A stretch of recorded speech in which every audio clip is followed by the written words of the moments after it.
The night Adrian Cole's carefully constructed walls came crashing down started with a text message he almost ignored. Standing in his daughter's doorway at 11 p.m., watching her sleep, Manhattan's youngest billionaire CEO had no idea that agreeing to tomorrow's blind date would unravel everything he'd spent 5 years protecting himself from. One woman, one chance encounter, one decision that would force him to choose between the fortress he'd built around his heart and the terrifying possibility that maybe, just maybe, he deserved to feel something real again. If you want to see how far love can reach across impossible distances, stay with me until the end. Hit that like button and drop a comment with your city. I want to see how far this story travels. The windows of Adrian Cole's corner office stretched from floor to ceiling, offering an unobstructed view of Manhattan's glittering skyline. At 9:47 p.m. on a Thursday in late November, most of those distant windows were dark. Adrian envied them. The people behind those darkened squares had gone home hours ago, back to their normal lives, their predictable routines, their manageable problems. He loosened his tie and rubbed his eyes. The merger documents spread across his mahogany desk represented 18 months of negotiations, 12-hour days, and enough legal fees to buy a small island. His phone buzzed for the 100th time that evening. He glanced at it, expecting another email from the Tokyo office. Instead, it was Marcus. "Dude, tomorrow, 7 p.m. I'm not taking no for an answer this time." Adrian typed back quickly. Still no. 3 dots appeared immediately. "Your daughter asked me why you never smile anymore." Asked me. A 5-year-old noticed. "You're coming." Adrian set the phone down harder than intended. Marcus Chen had been his best friend since college, back when Adrian was just another ambitious kid with more drive than money, back before everything got complicated, before the failed marriage, before single parenthood became his entire identity outside these office walls. The phone buzzed again. "It's one dinner, 2 hours max. She's a teacher, vetted by my sister, completely normal. What's the worst that could happen?" Adrian stared at the message. The worst that could happen. He could remember what it felt like to want something, to hope for something, and then watch it fall apart again when reality inevitably crashed through whatever fantasy he'd been stupid enough to believe in. But Marcus was right about one thing. Lily had been asking questions lately. "Why don't you have a friend like Emma's mommy has? Why do you always eat dinner in your office?" Kids noticed everything, absorbed everything, internalized everything. He typed, "Fine, one dinner. But when this goes nowhere, you drop it. Deal. Rosewood Restaurant. I'll text you her name tomorrow." Adrian pocketed his phone and gathered the merger documents into their leather portfolio. The numbers blurred together, projected earnings, asset valuations, risk assessments. Everything in his professional life could be quantified, analyzed, controlled. It was the unquantifiable parts that destroyed you. His driver was waiting downstairs. The November air hit sharp and cold as Adrian stepped out of the building. His breath fogged white against the darkness. "Home, Mr. Cole?" James asked, holding the car door open. "Yeah, thanks." The drive to his Upper East Side brownstone took 20 minutes through light traffic. Adrian watched the city slide past, block after block of lives he'd never know, problems he'd never solve, happiness he'd never share. Somewhere out there, apparently, was a kindergarten teacher Marcus thought would be perfect for him. The thought made him tired. The brownstone was quiet when he entered. Mrs. Patterson, Lily's nanny, looked up from her book in the living room. "She's been asleep since 8:30, Mrs. Patterson said, gathering her things. "Ate all her dinner, finished her homework, no arguments about bath time. Perfect angel, as always." "Thanks, Dorothy. See you Monday." After she left, Adrian climbed the stairs to Lily's room. He eased the door open. His daughter slept curled on her side, one arm wrapped around the stuffed elephant he'd bought her last Christmas. Her dark hair spilled across the pillow. In sleep, she looked exactly like her mother had at that age. Adrian had seen the photos. He sat on the edge of her bed, careful not to wake her. 5 years old. Kindergarten. Already reading at a second-grade level and asking questions about why the sky was blue and where rain came from and whether penguins ever got lonely. "I'm trying, sweetheart," he whispered. "I know I'm not always here. I know I'm not enough." Lily stirred, but didn't wake. Adrian brushed a strand of hair from her forehead, then left as quietly as he'd entered. In his own room, he changed into sweats and tried to sleep. Instead, he lay awake thinking about the blind date he'd agreed to. already composing the polite excuses he'd make when it inevitably went belly. Friday arrived with the kind of gray, bitter cold that made New York feel hostile. Adrian pushed through back-to-back meetings, the merger team at 9, a conference call with investors at 11, lunch with the board chairman who wanted reassurance that Adrian wasn't burning out. "You look tired," Chairman Morrison said over seared tuna neither of them touched. "I'm fine. That's what my son said 6 months before his divorce." Morrison set down his fork. "You're brilliant, Adrian. The youngest CEO this company's ever had. But brilliance doesn't mean much if you're running on empty. I appreciate the concern, but take a vacation, spend time with your daughter. Hell, go on a date. Do something that reminds you you're human." Adrian managed a thin smile. "Funny you should mention that." At 6:30 p.m., Adrian found himself in the back of his car again, heading downtown. He'd changed into dark slacks and a gray cashmere sweater.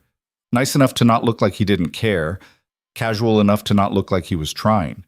The Rosewood was upscale but not pretentious, which probably meant Marcus actually had put some thought into this. "Her name's Emma Hayes," Marcus had texted that afternoon. "Brown hair, probably wearing something blue. She'll be the one who looks nervous." Traffic slowed to a crawl near Columbus Circle. Adrian checked his watch. 6:52. Great. Now he'd be late, which would start everything off wrong, which would give him an excuse to cut the evening short. "Accident up ahead," James said. "We'll be moving soon." Adrian pulled out his phone to text that he was running behind, then realized he didn't have Emma's number. Marcus had set this up through his sister, who knew Emma from some teaching conference. The whole thing felt incredibly high school. When they finally reached the restaurant at 7:08, light snow had started falling. Adrian stepped out of the car and immediately noticed the commotion near the taxi stand. A young woman in a navy coat, worn at the elbows, missing a button, was arguing with a cab driver who was already pulling away from the curb. "That's my change," she called after him. "Sir, that's—" The taxi merged into traffic and disappeared. The woman stood there a moment, shoulders sagging. Then she turned toward the restaurant entrance, and Adrian got his first clear look at her face. Late 20s, maybe 30, brown hair pulled back in a simple ponytail. No makeup, or at least none he could see from this distance. She looked like she was about to cry, but was absolutely refusing to let herself. She also looked exactly like Marcus's description. Adrian approached slowly. "Emma?" She turned, startled. Her eyes were this warm, honey-brown color that caught the light from the restaurant's entrance. "Oh, yes, Are you Adrian?" "Yeah, sorry I'm late." "No, I'm early, I always—" She stopped, glanced back at where the taxi had been. "Sorry, the driver gave me wrong change and I didn't notice until he was already leaving and She cut herself off.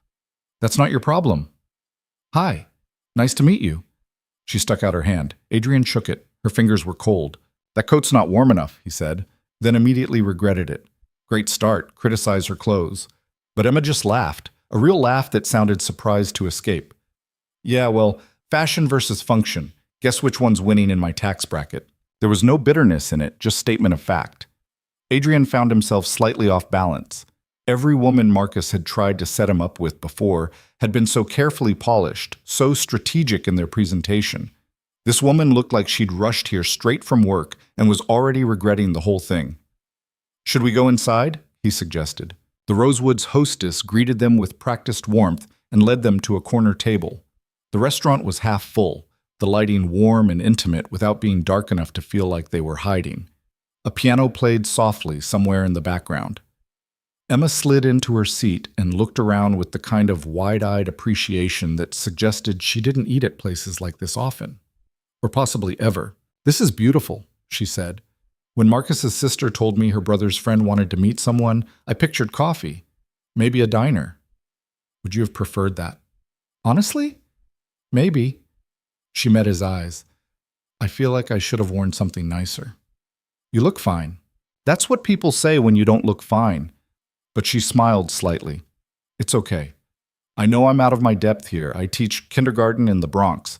My idea of dressing up is wearing my non-paint-stained cardigan." A waiter appeared with menus and a wine list. Emma glanced at the prices and went slightly pale. "Just water for me," she said quickly. "We'll take a bottle of the Montrachet." Adrian told the waiter, then looked at Emma. Unless you don't drink? I drink. I just don't drink wine that costs more than my monthly utility bill. The waiter departed. Silence settled over the table. Adrian picked up his menu, not because he was reading it, but because he needed something to do with his hands. So, Emma said, "This is awkward." Adrian looked up. "Yeah, it is." "Want to acknowledge it and move past it, or pretend we're both comfortable?" "Acknowledge it." "Good." She set down her menu. "I haven't been on a date in 3 years. The last one was with a guy who spent the entire dinner talking about his fantasy football league. Before that, I was engaged, but he left me for someone with better career prospects and no student loans. So if I seem nervous, that's why."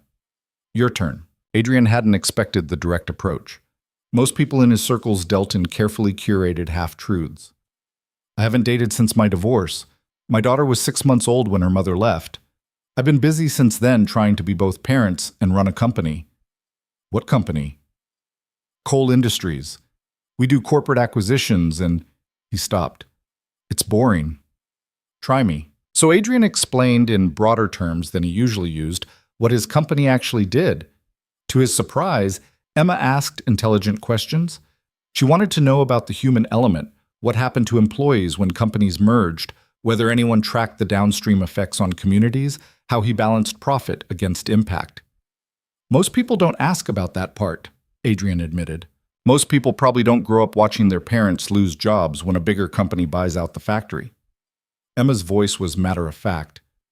"I'm not judging, I'm just curious how someone makes those decisions. Carefully, or at least I try to." The wine arrived. Emma took a tentative sip, then a larger one. "Okay, that's really good. I'm going to pretend it doesn't cost more than my car payment and just enjoy it." "What do you drive?" "A 2008 Honda Civic with a questionable transmission and a bumper I fixed with duct tape. Don't look at me like that." She runs. "I wasn't—" "You were absolutely looking at me like that." But she was smiling now. "Let me guess. You drive something German, black, has a name instead of a model number." "It's gray." "Close enough." They ordered dinner. Emma chose the cheapest entree on the menu until Adrian suggested they split several dishes so she could try different things. She agreed reluctantly, then visibly relaxed when the food arrived and turned out to be genuinely good rather than just expensive. "Tell me about teaching," Adrian said. Emma's whole demeanor changed. Her eyes lit up. "You really want to know?" "I really want to know." So she told him. About the kids who came to her classroom hungry and how she kept granola bars in her desk. About the little boy who'd been labeled a behavioral problem until she realized he needed glasses and couldn't see the board. About the girl who'd arrived from Ecuador speaking no English and was now reading at grade level. "It's chaos," Emma said, gesturing with her fork. 23 5-year-olds in a room designed for 15. No budget for supplies, so I spend probably a quarter of my paycheck at Target. Parents who work 3 jobs and can't make conferences. But then there's this moment when a kid who's been struggling suddenly gets it. Reading clicks. Math makes sense. They look up at you like you just showed them magic. That's why you do it. That's why I do it." She paused. "Also because I'm not qualified for anything else. English degree, teaching certificate, 0 practical skills for the real world. Teaching is a practical skill. Teaching is a calling that pays poverty wages." Emma took another sip of wine. "Sorry, I don't usually get this honest this fast. Marcus's sister said you were nice and I should give it a chance, but I figured you'd be some finance guy who'd spend dinner checking his phone." "I am a finance guy." "Yeah, but you're actually listening. That's different." Adrian realized she was right. He was listening. For the first time in longer than he could remember, he was genuinely interested in what someone was saying, not because it affected a deal or impacted his business, just because he wanted to know. "Tell me about your daughter," Emma said. So Adrian did. About Lily's obsession with penguins, about how she'd started reading before she turned 4 and now burned through chapter books like kindling, about the way she asked impossible questions and got frustrated when he couldn't answer them immediately. "She sounds brilliant," Emma said. "She is. I just hope I'm not screwing her up." "The fact that you worry about that probably means you're not. Or it means I'm aware of how many ways I could be." Emma tilted her head, studying him. "Can I ask you something personal?" "Go ahead." "Why did you agree to this?" "Marcus's sister said he'd been trying to set you up for years and you always said no. Adrian considered lying, giving some easy answer. Instead, he said, "My daughter noticed I don't smile anymore. A 5-year-old had to point it out. That seemed like something I should probably address." "And how's that going so far, the smiling thing?" "Better than expected." Emma smiled at that, and Adrian felt something shift in his chest. Not dramatic, not earth-shattering, just a small crack in the wall he'd built, barely noticeable except for the way cold air suddenly reached a place that had been sealed off. They talked through dinner, through dessert, through 2 cups of coffee. The restaurant began to empty around them. The piano player packed up.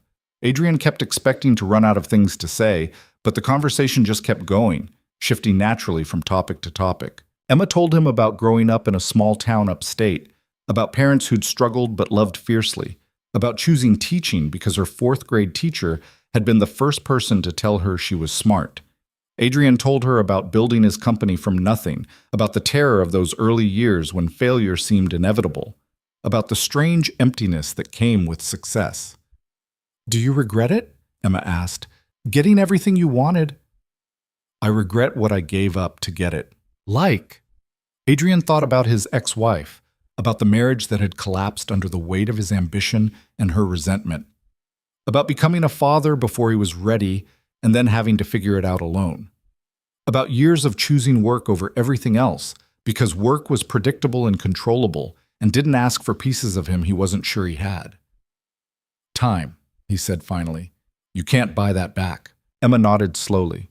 "My mom used to say that. She worked 3 jobs after my dad died. I barely saw her, but she was trying to give me a better life. She died of a heart attack when I was in college. 53 years old, all that sacrifice, and she never got to see me graduate. I'm sorry." "Me too." Emma looked down at her empty coffee cup. "But I think about her when my kids show up with empty lunchboxes or wearing the same clothes they wore yesterday. I can't fix their whole lives, but maybe I can be the person who makes them feel seen. Maybe that matters." "It definitely matters." The waiter approached hesitantly. "I'm sorry, but we're closing soon." Adrian glanced around. They were the only table left. "What time is it?" 11:15, sir." They'd been talking for 4 hours. Emma laughed in surprise. "Oh my God, I'm so sorry. I didn't realize—" "Don't apologize." Adrian pulled out his wallet.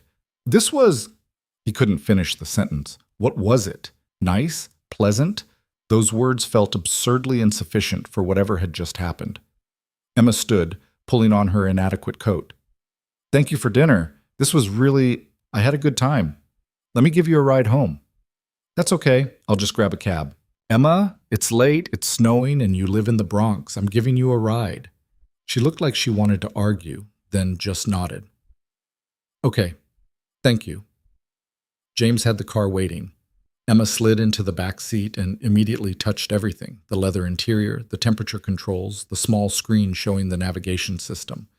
"This is nicer than my apartment," she muttered. "Where in the Bronx?" James asked. Emma gave an address near Fordham Road. Adrian knew the neighborhood vaguely, working class, safe enough, but not the kind of place where someone who could afford otherwise would choose to live. They rode in silence for a while. Manhattan gave way to the Bronx. Buildings grew shorter, older. Streets emptied out. "Can I ask you something?" Emma said quietly. "Sure. Why were you really there tonight?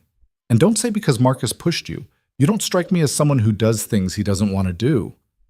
Adrian watched streetlights slide past the window. "Honestly, I thought I'd go, suffer through an awkward dinner and have an excuse to tell Marcus to stop trying. And now? Now I'm not sure." Emma turned to look at him. The dashboard lights caught her face in profile. "Not sure about what?" "Whether I want an excuse anymore." The car pulled up outside a narrow building with a corner bodega on the ground floor. Emma gathered her bag. "This is me," she said. "Thank you for everything. Dinner was amazing. The conversation was better. Can I see you again?"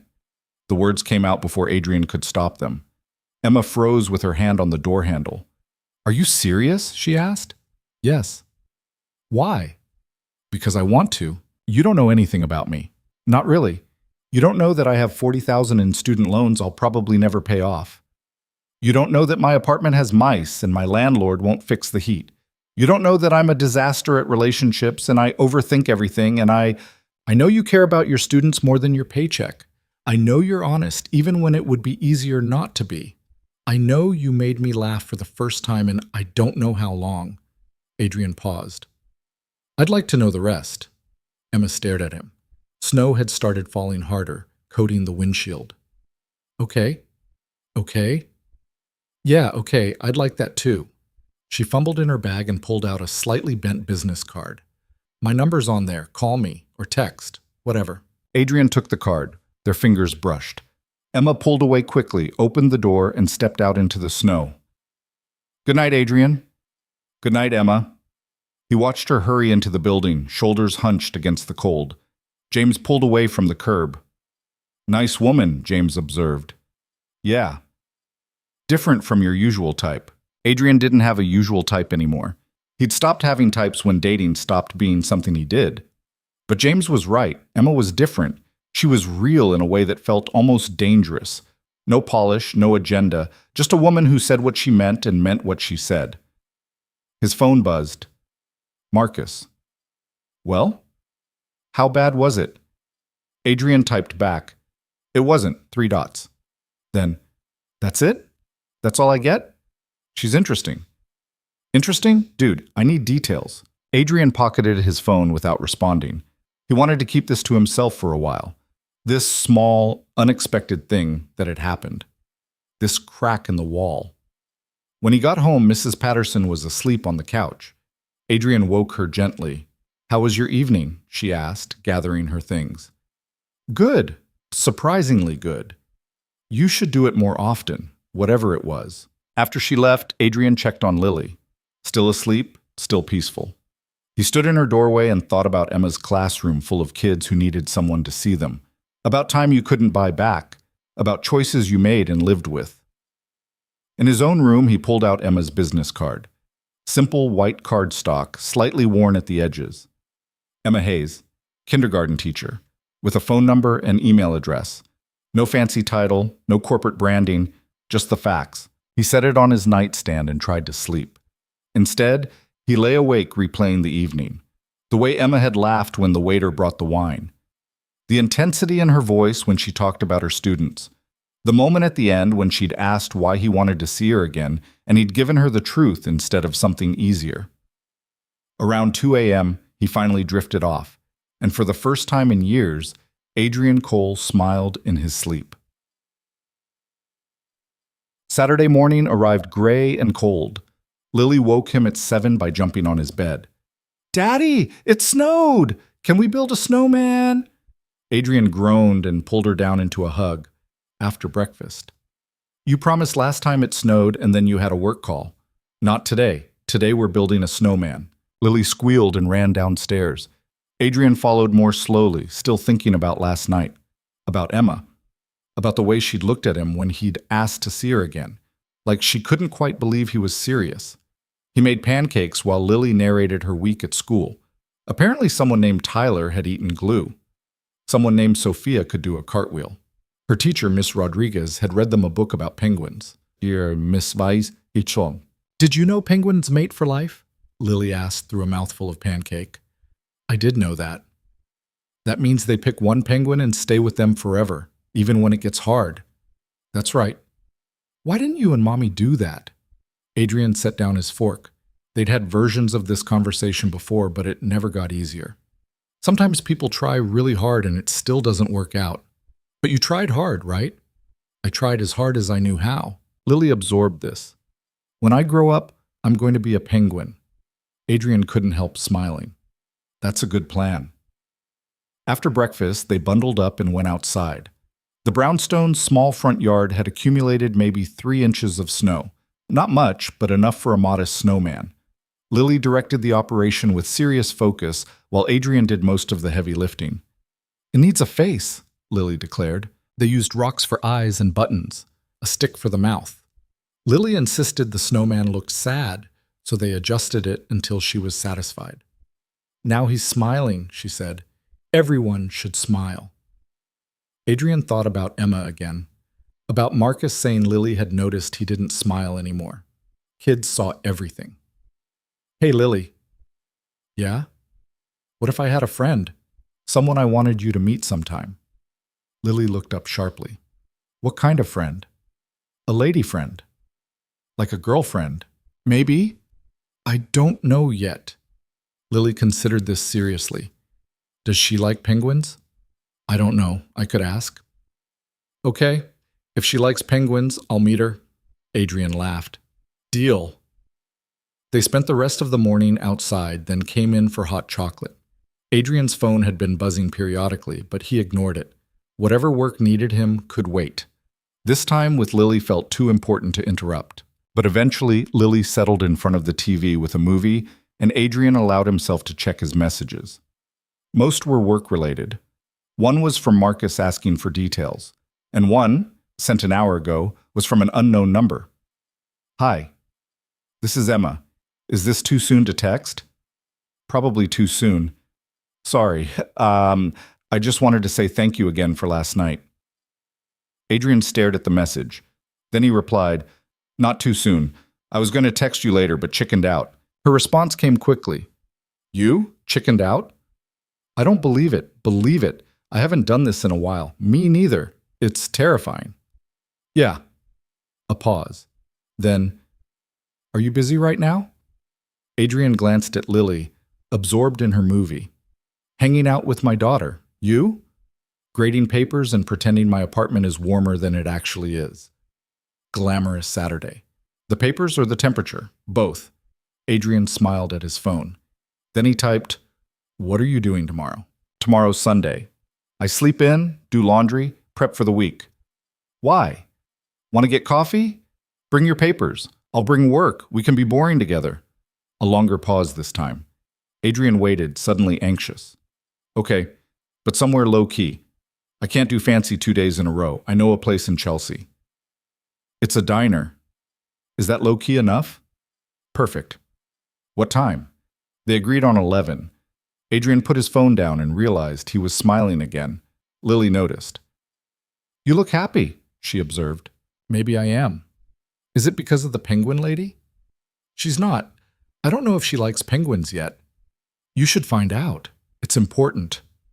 Adrian pulled his daughter close. You're absolutely right. The rest of Saturday passed quietly. Adrian actually managed not to check his work email. He read to Lily before bed, then sat in his own room thinking about tomorrow. About coffee in a diner. About whether he was setting himself up for something he wasn't ready for. His phone buzzed around 10 p.m. I'm nervous about tomorrow, Emma had texted. Why? Because last night felt like a fluke. Like we were both on our best behavior, and tomorrow you'll realize I'm actually kind of a mess. Adrian typed carefully. I'm going to tell you something. Last night my daughter noticed I was smiling. She made a comment about it. That doesn't happen. So if you're a mess, you're the kind of mess that makes me smile. I'll take it. Her response was just a single emoji, a heart. Then immediately another text. Sorry, too much? Just right. Okay. See you tomorrow. See you tomorrow. Adrian set the phone down and lay back against his pillow. Outside, the city hummed its endless rhythm. Somewhere out there, Emma was probably overthinking every word of their conversation, wondering what she'd gotten herself into. He was doing the same thing. The difference was, for the first time in 5 years, Adrian wasn't trying to talk himself out of it. He fell asleep thinking about coffee tomorrow, about whether Emma would bring those student papers, about the way she'd looked at him in the car when he'd said he wanted to know the rest. Morning would come soon enough, and with it, whatever happened next. Sunday morning came too fast and too slow at the same time. Adrian woke at 6 out of habit, lay in bed until 7 trying to fall back asleep, then gave up and went for a run through Central Park. The cold bit at his face, his breath coming out in white clouds, but it helped quiet the anxious loop in his head. What was he doing? Emma was right to be nervous. Last night had been easy because it was contained. A single dinner, low stakes, no expectations beyond getting through it without embarrassing Marcus. But coffee was different. Coffee was deliberate. Coffee was him choosing to pursue something he'd spent 5 years avoiding. By the time he got home, Lily was up and demanding waffles. Mrs. Patterson wouldn't arrive until 1, which meant he had parenting duty until then. Adrian made waffles, supervised toothbrushing, and listened to a detailed explanation of why her friend Madison was wrong about unicorns. Daddy, you're not listening, Lily said. I am listening. Madison thinks unicorns are horses with horns. You think they're a completely different species. See? You weren't listening. I said Madison doesn't even believe they're real. Sorry, I'm distracted. Lily studied him with those sharp 5-year-old eyes that missed nothing. Is it because of the penguin lady? Her name is Emma, and maybe. Are you going to see her today? Yeah, for coffee. Is that like a date? Sort of. Lily absorbed this information while drowning her waffle in syrup. Okay, but if she doesn't like penguins, you shouldn't marry her. Adrian nearly choked on his coffee. Nobody's getting married. But if you did, if I did, I would definitely consult you on her penguin opinions first. That seemed to satisfy her. Adrian cleaned up breakfast, played 3 rounds of a card game he didn't understand the rules to, and tried not to watch the clock. At 12:30, Mrs. Patterson arrived. You look nervous, she observed. I'm meeting someone. The same someone from Friday? Word traveled fast, apparently. Yes? Mrs. Patterson smiled. Good. You should meet people. You spend too much time alone. I have Lily. You know what I mean. He did know. Adrian changed into jeans and a navy sweater, checked his reflection twice, felt ridiculous for checking, and headed out. The diner was a 20-minute walk from his brownstone. He could have driven, but he needed the time to think. Or stop thinking. He wasn't sure which. Emma was already there when he arrived, tucked into a corner booth with a stack of papers spread across the table. She wore jeans and an oversized sweater that looked like it had seen better days, her hair pulled back in a messy bun. No makeup again. She looked tired and real and nothing like the women who usually orbited his world. She glanced up when he approached, and her face did this complicated thing where she looked relieved and anxious at the same time. Hi, she said. Hi. How long have you been here? 20 minutes. I was early. I'm always early. She gestured at the papers. Brought my work, like you said. Adrian slid into the booth across from her. A waitress appeared almost immediately. Older woman, tired eyes, the kind of efficient that came from decades of refilling coffee cups. What can I get you? Just coffee for me, Adrian said. Same, Emma added. And maybe some toast, if that's okay?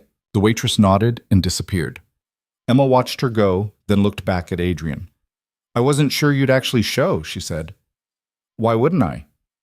Because this is weird, right? We barely know each other. You're this successful businessman, and I'm... She gestured vaguely at herself. This. You say that like it's a bad thing. It's not a bad thing. It's just... We're from different worlds, Adrian.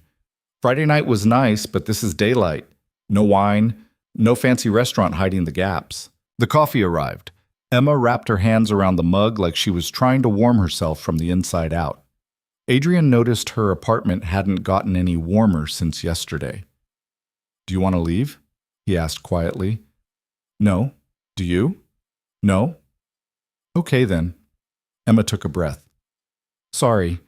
I'm doing that thing where I overthink until I talk myself out of good things. Bad habit. I do the same thing, just usually about mergers instead of coffee. That got a small smile. How does someone overthink a merger? You run every scenario, model every outcome. Try to control variables that can't be controlled. Then you do it anyway and hope you didn't miss something critical. Sounds exhausting. It is. Emma picked up a red pen and pulled one of her papers closer. Want to see something actually exhausting? Kindergarten writing samples. She showed him a piece of lined paper covered in oversized, shaky letters. The assignment had apparently been to write about their family. This particular kid had written, My family is big. I have 2 BRTR and 1 sister and a dog named Rocky. Rocky the dog, Adrian said. Rocky the dog, who according to this child can do math and makes better breakfast than mom. Emma marked a few corrections gently in red pen. This kid is brilliant, but he reverses his B's and D's. I've been working with him for months. Is it helping? Slowly. His parents don't speak much English, so I can't really communicate with them about strategies. But he's trying so hard. She set the paper aside. Sorry, you probably don't want to hear about my students. I do, actually. Emma looked skeptical. Really? Really? Tell me about them. So she did. She told him about the twins who were inseparable except when they fought, which was constantly. About the girl who only spoke in whispers but had the most elaborate imaginary world. About the boy whose parents were going through a divorce and how he'd started acting out. About budget cuts that meant no art supplies and broken tablets that never got replaced. Sometimes I want to shake the people making these decisions, Emma said. Come spend a day in my classroom. See what these kids need. See what they could be if someone just gave them a chance. Why don't you? What? Shake them, not literally, but make them listen. Emma laughed, but it had an edge. Because I'm a first-year teacher in a low-income school. Nobody's listening to me, I'm just trying to survive until June. That's not true. Which part? The part where you think you're just surviving. You're changing lives. That kid with the B's and D's? He'll remember you. Years from now, he'll remember the teacher who didn't give up. Emma's eyes got suddenly bright. She looked away quickly, blinking. Sorry, people don't usually say things like that. Maybe they should. The toast arrived. Emma picked at it without eating. The diner hummed around them. The clatter of dishes, low conversations, the hiss of the grill. Normal Sunday morning sounds. Adrian felt more relaxed than he had in months. Tell me about your daughter, Emma said. You mentioned her yesterday, but then we got sidetracked. So Adrian told her about Lily's questions that he couldn't answer, about her obsession with reading, about single parenting and never quite feeling adequate, about the guilt of working too much and the fear of not providing enough. She asked me this morning if you like penguins, he said. Penguins? Apparently it's her measure of acceptable humans. Emma laughed, a real one this time. I love penguins. Tell her I love penguins. She also said if you don't like them, I shouldn't marry you. The words hung in the air. Emma's eyes went wide. She said that? She's 5. She has opinions. Adrian felt heat creep up his neck. I obviously told her nobody's getting married. Obviously. But Emma was smiling now. Though good to know I passed the penguin test. They talked through 2 more cups of coffee. Emma graded papers while Adrian answered work emails on his phone, and somehow the silence between conversations felt comfortable instead of awkward. Around 2, Emma's phone buzzed. She glanced at it and winced. My landlord. 3rd time this week. About the heat? About the heat, the mice, the leak in the bathroom. Pick a problem. She typed back quickly. He'll ignore it like he ignores everything else. That's illegal. So is a lot of what he does, but I can't afford to move and he knows it. Emma put her phone away. It's fine. I have a space heater. I'm managing. Adrian wanted to say something, offer to help, make a call, do something, but he could see in Emma's face that she wouldn't accept it. She had that stubborn pride of someone who'd learned early that you couldn't rely on anyone but yourself. Can I ask you something personal? Emma said. Sure. Your ex-wife. You said she left when your daughter was a baby. That must have been brutal. Adrian took a long breath. He didn't talk about this. Ever. Not to Marcus, not to his therapist, not to anyone. But Emma was looking at him with those honest eyes, and he found himself wanting to tell the truth. We got married too young, he said. I was building the company. She wanted a different life than the one I could give her. When she got pregnant, we thought maybe it would fix things. It didn't. She stayed 6 months after Lily was born, then left, signed over custody, moved to California, sends a card on birthdays.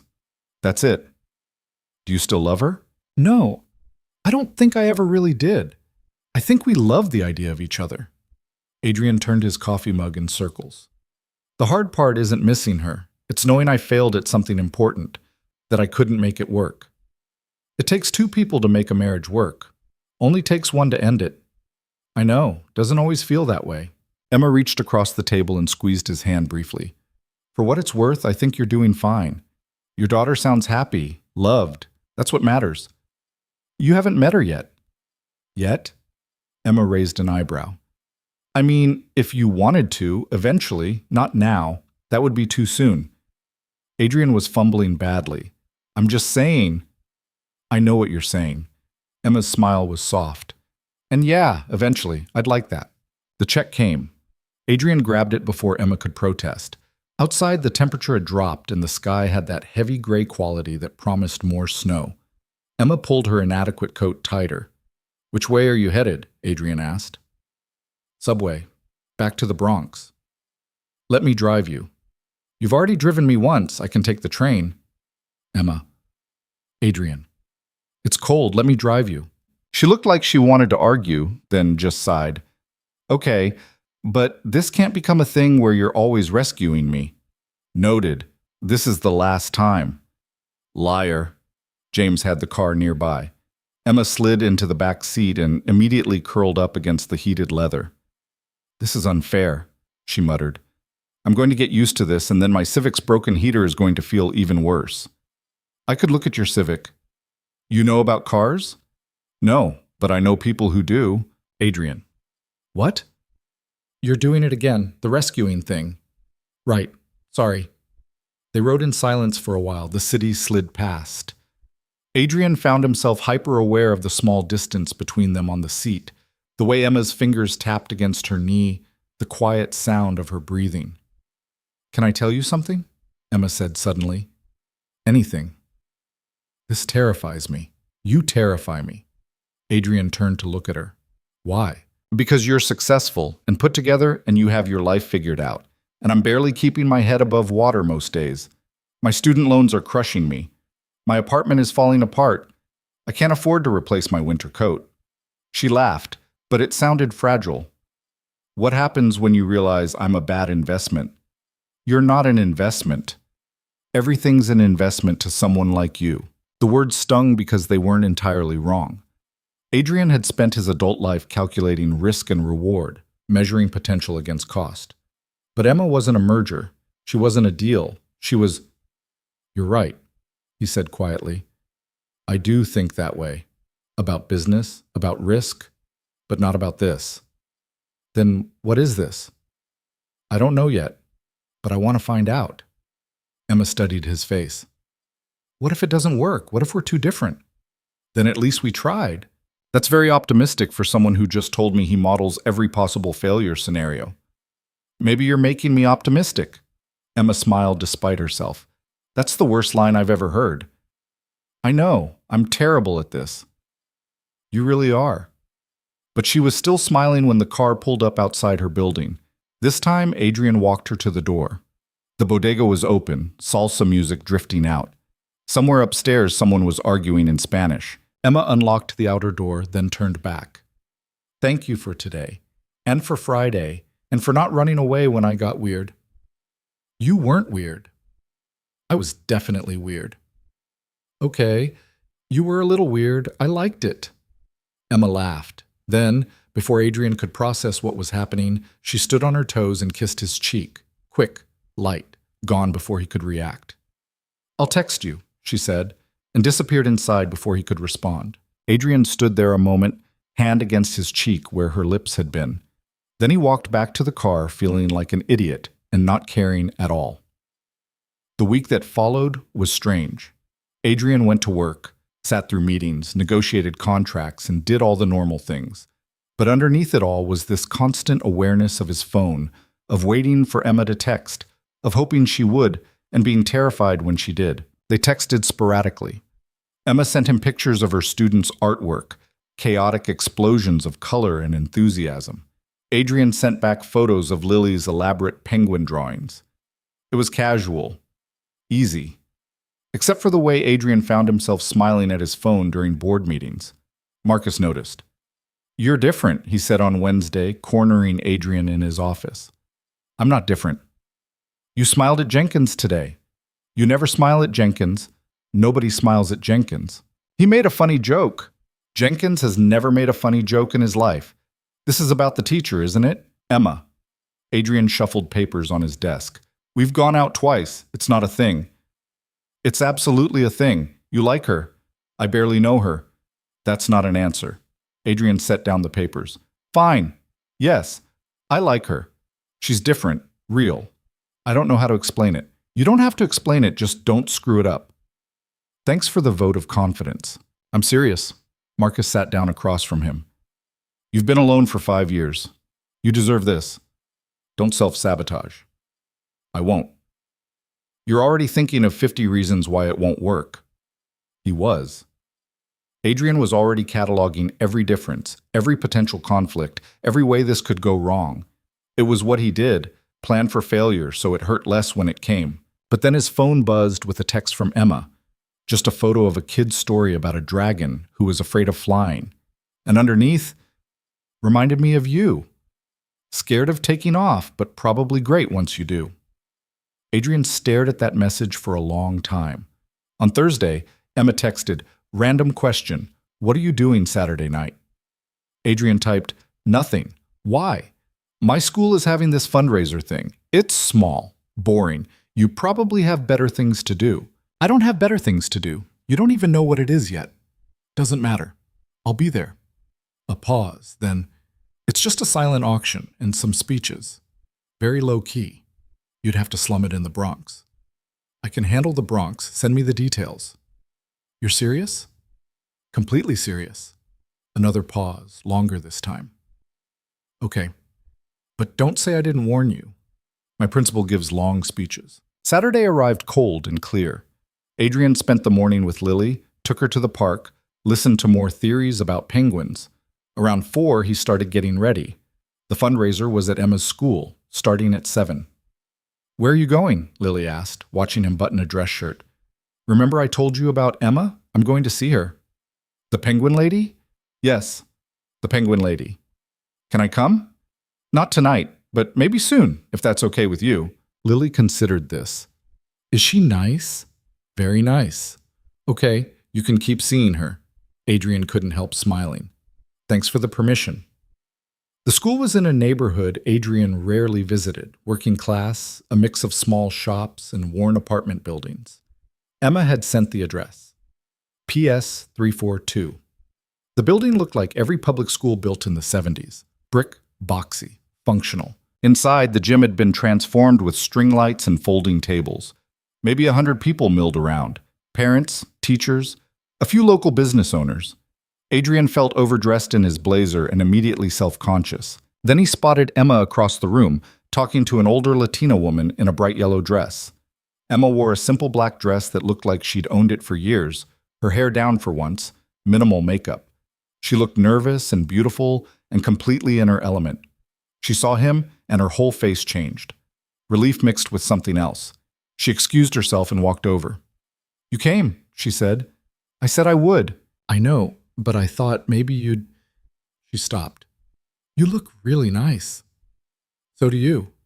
This old thing, Target special from 3 years ago. "Still nice." Emma smiled, then glanced around. "Let me introduce you to some people, but I'm warning you, everyone's going to assume you're rich and hit you up for donations." "I am rich." "Right, forgot." She took his hand, casual and natural. "Come on." She introduced him to her principal, Mrs. Rodriguez, the woman in yellow who immediately launched into a passionate speech about literacy rates and funding cuts. Then the vice principal, the art teacher, the music teacher who worked 3 days a week, because that's all the budget allowed. Everyone was warm, genuine, and clearly struggling with resources Adrian could have funded with his lunch money. It was humbling in a way he hadn't expected. The auction started around 8. Tables displayed donated items, restaurant gift cards, artwork made by students, a weekend at someone's summer cabin. Nothing extravagant, nothing that would go for more than a few $100s. Adrian bid on everything Emma pointed out. A gift basket, a painting of the city skyline done by a 4th grader, a certificate for free pizza. He kept bidding until Emma pulled him aside. "What are you doing?" she whispered. "Supporting your school. You're driving up prices. These people can't compete with you." "That's the point. The money goes to the school, right?" "Yes, but—" Emma looked torn. "This isn't about you showing off." "I'm not showing off. I'm contributing." "Adrian." "Emma, let me do this, please." She studied his face, then sighed. "Fine, but don't go crazy." He went a little crazy. By the end of the auction, he'd won 8 items and contributed probably $4,000 to a school that desperately needed it. Emma looked mortified and grateful in equal measure. Then the speeches started. Mrs. Rodriguez talked about their goals, their challenges, their dreams for the students. A parent spoke about how the school had helped her son learn English. And then Emma was called up. Adrian hadn't known she was speaking. Emma looked surprised too, like maybe she'd tried to get out of it. She walked to the microphone reluctantly, clutching a stack of note cards. "Hi," she said, and her voice cracked slightly. "Sorry, I'm not great at public speaking. Someone in the crowd shouted encouragement. Emma smiled. "I've only been teaching here for 1 year," she continued, "but it's been the most important year of my life.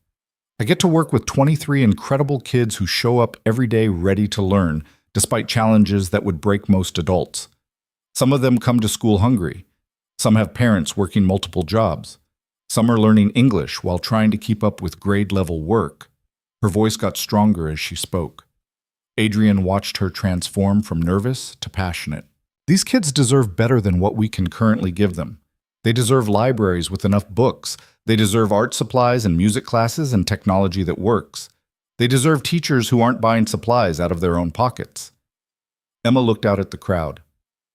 "Every dollar we raise tonight goes directly to our students. So thank you. Thank you for being here. Thank you for caring. These kids will remember." The applause was genuine and long. Emma stepped away from the microphone, looking flushed and relieved. When she made her way back to Adrian, he could see unshed tears in her eyes. "That was incredible," he said. "That was terrifying." "You were amazing." Emma laughed shakily. "I forgot half of what I wanted to say." "Didn't matter. You meant every word." The fundraiser wound down around 10. People started leaving, collecting their auction items, saying goodbyes. Emma helped clean up, and Adrian helped her, folding chairs and stacking tables alongside teachers who seemed surprised that he knew how to do manual labor. Finally, it was just Emma and Adrian standing in the parking lot. The temperature had dropped below freezing. Emma's breath came out in white clouds. "Thank you for coming," she said, "and for the donations. That was too generous. It wasn't enough. It was $4,000. Your school needs more than that." Emma shook her head. "You can't just fix everything with money." "I know, but I can help." "Why?" "Because it matters to you, so it matters to me." Emma was quiet for a long moment. Then she said, "You're going to break my heart, aren't you?" The words hit Adrian like cold water. "What?" "I can feel myself falling for you. And that's stupid because we barely know each other. But you're kind, and you listen, and you showed up tonight when you could have been anywhere else." She wrapped her arms around herself. "And eventually you're going to realize I'm not worth the trouble, that I come with too much baggage and not enough to offer." "Emma." "No, let me finish. I need to say this before I lose my nerve." She looked at him directly. "I like you. A lot. More than I should after 2 dates. And that terrifies me because I'm not good at relationships. I overthink everything. I get in my own way. Adrian kissed her. He didn't plan it. He just stepped forward and kissed her, cutting off her spiral of self-doubt with the most honest thing he could think to do. Emma made a small surprised sound, then kissed him back. Her lips were cold but soft. She tasted like coffee and chapstick. When they pulled apart, Emma was staring at him. "What was that for?" she whispered. "Because you were wrong. About all of it." "Which part?" "The part where you think you're not worth it. You are. You're the most real person I've met in years, and if anyone's going to break someone's heart here, it's probably me." "Why would you break mine?" "Because I'm terrible at this, at letting people in, at trusting, at believing anything good can last." Adrian touched her face gently. "But I want to try. With you. If you'll let me." Emma's eyes were bright with tears that hadn't quite fallen. "Okay. Okay? Yeah, let's try. Let's be terrible at it together." Adrian kissed her again, softer this time. Somewhere in the distance, a car horn blared. The city hummed its endless rhythm. And for the first time in 5 years, Adrian let himself hope that maybe, just maybe, this could be something real.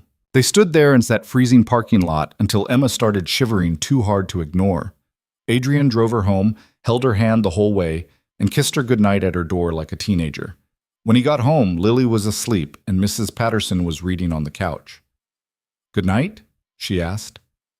"Yeah, really good."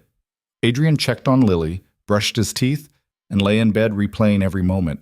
The kiss, the way Emma had looked at him, the feeling of her hand in his. His phone buzzed. "Emma." "I can't stop smiling like an idiot." He typed back. "Me too. This is going to get complicated, isn't it?" "Probably." "Good. I like complicated." Adrian set his phone down and stared at the ceiling. Complicated was right, but for the first time in a long time, complicated felt like something worth pursuing. The weeks that followed felt like standing on the edge of something Adrian couldn't quite name. Not falling, exactly. More like leaning forward and trusting that the ground would hold. He and Emma fell into a rhythm that shouldn't have worked, but somehow did. Coffee on Wednesday mornings before she had to be at school. Dinner on Friday nights at places that didn't require reservations. Texts throughout the day, her sending photos of misspelled words that were somehow profound, him sending complaints about meetings that ran too long. Lily noticed the change immediately. "You're on your phone a lot," she said one morning over cereal. "Sorry, I'll put it away." "Is it the penguin lady?" Adrian set his phone down. "Her name is Emma, and yes." "When do I get to meet her?" "Soon, I promise." But soon kept getting pushed back because Adrian couldn't quite figure out how to make that introduction happen. Emma was important. Lily was everything. What if they didn't connect? What if Lily felt threatened? What if Adrian was forcing something that wasn't ready? "You're overthinking it," Marcus said during lunch the following Tuesday. "I'm not overthinking it. You've been talking about introducing them for 3 weeks. Just do it. Take them both to the zoo or something." "Lily hates the zoo." "Then take them somewhere Lily doesn't hate. You're the one making this complicated." Adrian knew Marcus was right, but knowing didn't make it easier. That evening, he brought it up with Emma during one of their phone calls. "I want you to meet Lily," he said. There was a pause. "Okay? You sound terrified." "I am terrified. What if she hates me?" "She won't hate you." "You don't know that. Kids are brutal. They can smell fear." Adrian laughed despite himself. "You teach kindergarten. You deal with kids all day." "Those are other people's kids. This is different. This is your daughter. This matters." "Exactly. Which is why I know you'll be great." Emma was quiet for a moment. "When? This Saturday? We could do something casual, maybe lunch." "Okay. Yeah, lunch is good. Casual is good." She paused. "What is she like?" "Penguins, reading, asking impossible questions." "That's not helpful. Just be yourself. That's all I need." Saturday morning, Adrian was more nervous than he'd been before any business deal. He changed shirts 3 times. Lily noticed. "Why are you being weird?" she asked. "I'm not being weird." "You're definitely being weird. Is Emma coming?" "Yes, we're having lunch. Remember I told you?" Lily studied him with those sharp eyes. "Are you worried I won't like her?" "A little." "That's silly.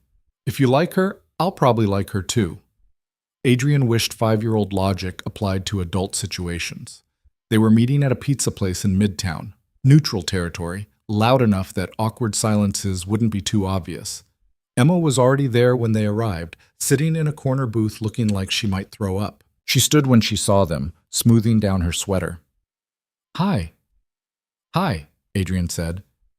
"Emma, this is Lily." "Lily, this is Emma." Lily looked Emma up and down with the critical assessment only children could pull off. "Do you actually like penguins, or did my dad tell you to say that?" Emma blinked. "I actually like penguins. Did you know emperor penguins can dive over 1,500 feet deep?" "I did know that. Did you know the dad penguin keeps the egg warm while the mom goes to find food?" "I did. It's called brooding." Lily's face lit up. "Nobody ever knows that part." Just like that, the tension broke.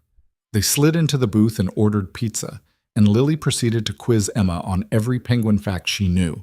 Emma held her own, adding details Lily hadn't heard before, asking questions that made Lily think.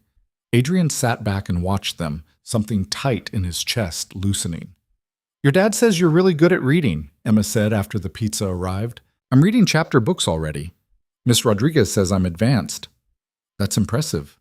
What are you reading now?" Lily launched into a detailed summary of some book about dragons. Emma listened with genuine interest, asking follow-up questions, treating Lily like her opinions mattered. Not the way adults usually talk to kids, patronizing and distracted, but like Lily was an actual person worth knowing. "Can I ask you something?" Lily said suddenly. "Sure." "Are you my dad's girlfriend?" Emma glanced at Adrian, who was suddenly very interested in his pizza. I guess we haven't really put a label on it." "Do you want to be his girlfriend?" "Lily," Adrian said. "What?" "It's a normal question." Emma smiled. "Yeah, I want to be his girlfriend." "Okay, good, because he smiles more now, and I like it when he smiles." After lunch, they walked through Central Park even though it was cold enough that their breath fogged white. Lily ran ahead, then circled back, an endless loop of energy. Emma walked beside Adrian, their hands brushing occasionally but not quite holding. "That went better than I expected," Emma said quietly. "She likes you." "She's great, really smart. You're doing a good job." "I'm trying." Lily came running back. "Can we go see the Alice in Wonderland statue?" "Sure." They walked to the statue, Alice sitting on a giant mushroom, surrounded by bronze characters from the book. Lily immediately started climbing on it, explaining the story to Emma like she might not have heard it before. "She reads it to me," Lily said. "My dad. Every night. We're on our third time through." "Third time?" Emma looked at Adrian. "She likes the part with the Cheshire Cat." "Because he disappears, but his smile stays," Lily added. "That's the best part." They stayed at the park until Lily got too cold to ignore. Adrian suggested hot chocolate, and they found a small cafe nearby. Lily ordered the largest size with extra whipped cream and proceeded to get it all over her face. "You're a disaster," Adrian said, wiping her face with a napkin. "You love me anyway." "I do." Emma watched them with this soft expression Adrian couldn't quite read. When Lily excused herself to use the bathroom, Emma leaned across the table. "She's amazing," she said. "She is. And you're really good with her, the way you talk to her, the way you listen. It's—" Emma stopped. "My dad died when I was 8. I barely remember him being present, but I remember wishing he was. You're the kind of dad I wish I'd had." Adrian didn't know what to say to that. He just reached across the table and took Emma's hand. Lily came back and noticed immediately. "Are you guys being gross?" "Extremely gross," Emma said. "Okay, just checking." They dropped Emma off in the Bronx around 4. Lily hugged her goodbye without being prompted, which felt significant. Emma hugged back, careful and gentle, like she was afraid to break something precious. "Thank you for today," Emma said to Adrian. "Thank you for being patient with her." "Patient? She's the easiest kid I've met. You're raising a good human." After Emma disappeared into her building, Lily turned to Adrian. "I like her." "Yeah?" "Yeah, she's nice, and she knows a lot about penguins, and she didn't talk to me like I'm stupid. She wouldn't do that." "Some adults do, but not her." Lily buckled herself into her car seat. "You should keep her." Adrian smiled. "I'll try." But trying turned out to be more complicated than he'd anticipated. The next week, Marcus cornered him after a board meeting. "We need to talk about the Patterson merger," Marcus said. "What about it?" "Thompson's pushing back. He wants more control over the transition. It's going to get messy." Adrian rubbed his temples. The Patterson merger had been in the works for 18 months. It was supposed to be simple: acquire a struggling tech company, integrate their assets, streamline operations. But Thomas Patterson, the founder, was proving difficult. "Set up a meeting," Adrian said. "Let's handle it." The meeting happened on Thursday. Patterson was a man in his late 50s, gray hair, expensive suit, the kind of ego that came from building something from nothing and refusing to admit when it was failing. He sat across from Adrian in the conference room and laid out his demands. "I want final say on all personnel decisions," Patterson said. "My team stays intact." "That's not realistic," Adrian replied. "We're integrating 2 companies. There will be redundancies." "Then the deal's off." "Thomas, be reasonable." "I am being reasonable. You're trying to gut my company." The conversation devolved from there. 2 hours of back and forth that went nowhere. By the time Patterson left, Adrian had a headache and the distinct feeling that this was going to blow up in his face. That evening, Emma called. "How was your day?" she asked. "Long, complicated." "How was yours?" "One of my students bit another student over a crayon. So, typical Thursday." Adrian laughed despite everything. "Is the biter okay?" "The biter is fine. The bitey less so. I had to call both parents." Neither was happy. "I can imagine." "Want to talk about what made your day complicated?" So Adrian told her about the merger, about Patterson, about the stress of trying to save a company that didn't want to be saved. Emma listened without interrupting, asking clarifying questions when she needed to. "Sounds like he's scared," she said when Adrian finished. "Of what?" "Of losing control. Of becoming irrelevant. You're offering him a way to save his life's work, but he has to admit it's failing first." "That's hard." Adrian hadn't thought of it that way. So what do I do? Give him something to control, something that matters to him but doesn't hurt your bottom line. Let him save face. It was good advice. Simple, but good. Adrian made a note to revisit the personnel clause with Patterson's team. You're smart, he said. I teach 5-year-olds. I'm basically a professional negotiator. Apparently. They talked until Emma had to go prep for the next day. After she hung up, Adrian sat in his quiet office thinking about how easy it was to talk to her, how she made complicated things feel manageable, how he was starting to rely on that. The thought scared him. Friday night, Adrian took Emma to dinner at a small Italian place in Brooklyn she'd mentioned wanting to try. It was the kind of restaurant with checkered tablecloths and wine in water glasses, run by someone's grandmother in the back. Emma ordered pasta and ate like she hadn't seen food in days.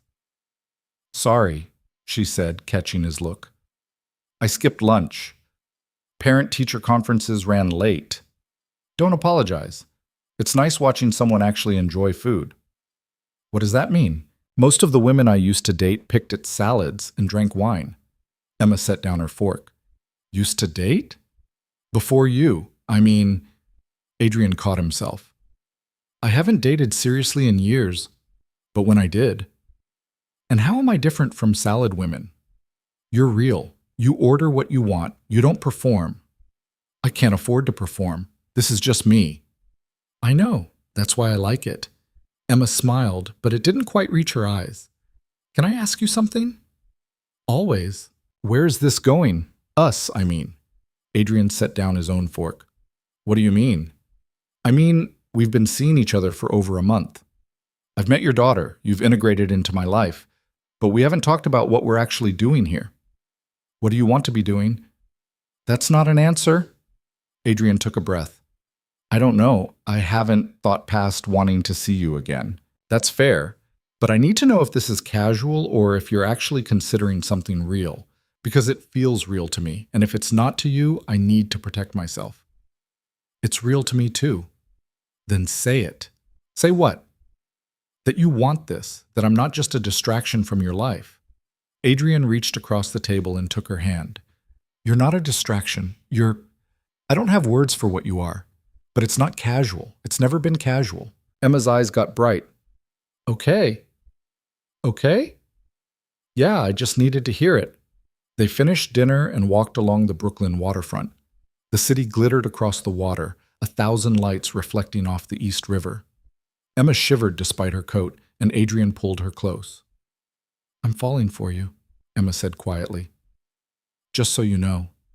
In case it wasn't obvious. It's obvious. Are you? Falling, Adrian thought about lying, about protecting himself, about all the reasons he should keep his walls up. Then he thought about Emma grading papers at his kitchen table, Emma making Lily laugh, Emma asking the questions that cut through his bullshit. Yeah, he said, I'm falling. Emma stopped walking and turned to face him. The wind whipped her hair around her face. She looked young and uncertain and braver than he'd ever been. This is going to get hard, isn't it? She said. Probably. I don't have anything to offer you. No money, no connections, nothing that makes sense for someone in your position. I don't want those things from you. Then what do you want? This, you, exactly as you are. Emma kissed him then, cold lips and warm breath, tasting like wine and pasta.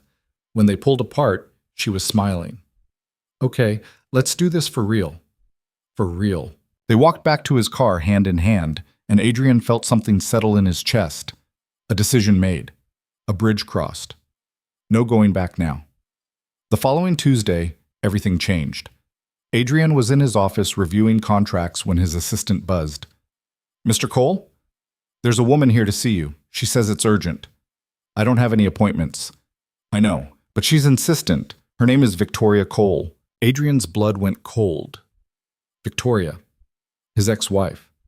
The woman he hadn't seen or spoken to in nearly 5 years, except for the occasional birthday card for Lily. Send her in. Victoria entered looking exactly like he remembered.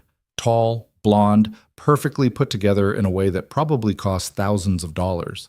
She'd always been beautiful in that calculated way, like she'd studied what beautiful was supposed to look like and executed it flawlessly. Hello, Adrian, she said. Victoria, what are you doing here?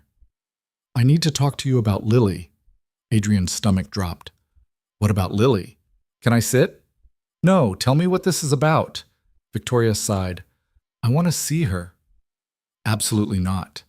Adrian, you left. You signed away custody. You don't get to just show up 5 years later and demand access. I'm not demanding, I'm asking.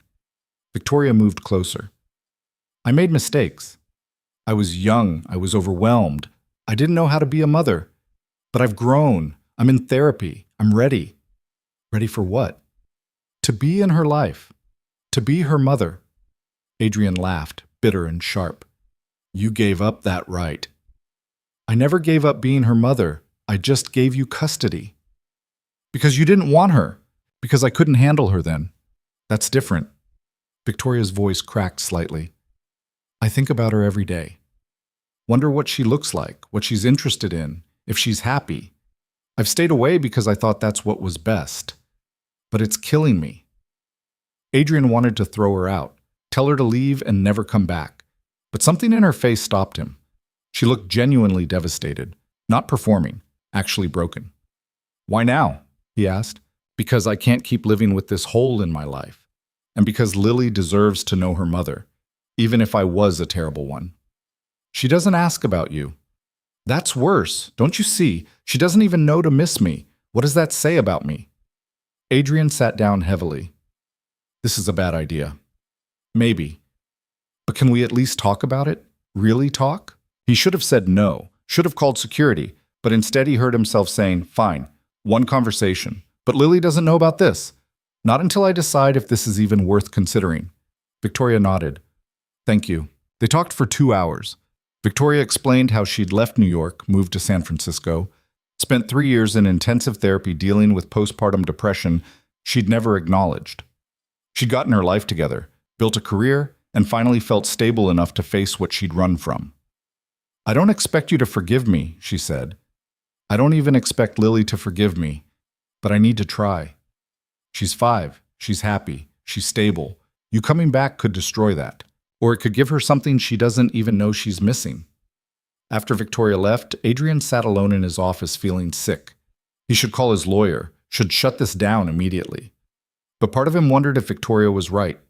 Did Lily deserve to know her mother, even one who'd abandoned her? That evening, he picked up Lily from school and took her for ice cream. She chattered about her day, something about building blocks and a class hamster. Adrian tried to focus, but his mind kept spinning. Daddy, you're not listening, Lily said. Sorry, sweetheart. Say it again. I said Miss Emma taught us about penguins today. She came to our class. Adrian's attention snapped back. Emma came to your class? Yeah. She brought books and pictures and everything. She told Miss Rodriguez we were friends and asked if she could do a special lesson. It was so cool. Did you like it? I loved it. Everyone thought it was amazing. Tyler asked if Miss Emma was my new mom. Adrian's chest tightened. What did you say? I said no, but that she's Dad's girlfriend and she's really nice. Lily took a bite of ice cream. That's okay, right? That I told them? That's fine. Some kids have stepmoms. I think it would be cool to have one. If it was Miss Emma. Adrian didn't know how to respond to that.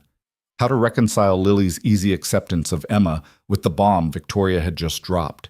How to protect his daughter from complications she shouldn't have to deal with. That night, after Lily was asleep, he called Emma. Hey, she answered. Lily told you about the penguin lesson? She loved it, thank you. It was fun. Your daughter's a superstar, by the way. All the other kids look up to her. Emma, something happened today. His tone must have conveyed the seriousness because Emma went quiet. What?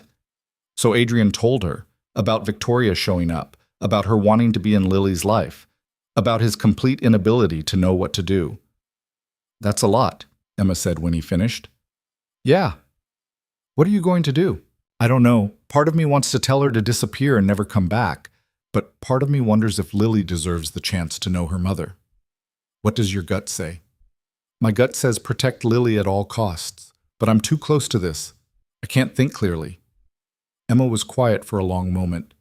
Can I say something that might be hard to hear? Please. I think you should let her try. Not immediately, not without clear boundaries, but eventually. Why? Because Lily's going to grow up, and one day she's going to ask about her mom. And if you tell her that her mother wanted to know her, and you said no, that's going to hurt. But if you can say you gave her mother a chance, that you tried, then at least you did everything you could. Adrian closed his eyes. What if Victoria hurts her? Then you step in, you protect her, but you can't protect her from every possible hurt. Sometimes you have to let people try. When did you get so wise? I work with kids, remember? I see what happens when adults let their own pain make decisions for children. It's never good. Adrian lay back on his bed. I don't want to do this. I know. But I think you're right. Unfortunately. They talked until nearly midnight. Emma asked good questions, pointed out things Adrian hadn't considered, and never once made him feel stupid for being conflicted. By the time they hung up, Adrian had a plan. He talked to his lawyer, set up clear boundaries, and if Victoria could demonstrate consistency over several months, maybe they'd try supervised visits. Maybe. The next morning, Adrian called Victoria and laid out the terms. She agreed to everything without hesitation. It felt too easy, which made Adrian nervous. But he'd committed to trying, so he'd try. He didn't tell Lily, not yet. Not until he knew Victoria would follow through. The weeks that followed were strange. Adrian went through the motions: work, parenting, time with Emma. But underneath everything was this constant anxiety about Victoria. She checked in weekly, updating him on her therapy progress, sending photos of herself doing normal things like she was proving she was stable. Emma was his anchor through it all. She came to dinner at his place on Wednesdays, helped Lily with homework, and never pushed for more than Adrian could give. She understood boundaries in a way that made him trust her more. One evening in mid-December, Adrian found Emma and Lily making cookies in his kitchen. They were covered in flour, laughing about something, working together with an ease that looked effortless, but Adrian knew was anything but. We're making penguins, Lily announced. Miss Emma showed me how. The cookies were misshapen and imperfect and absolutely covered in too much frosting. They were perfect.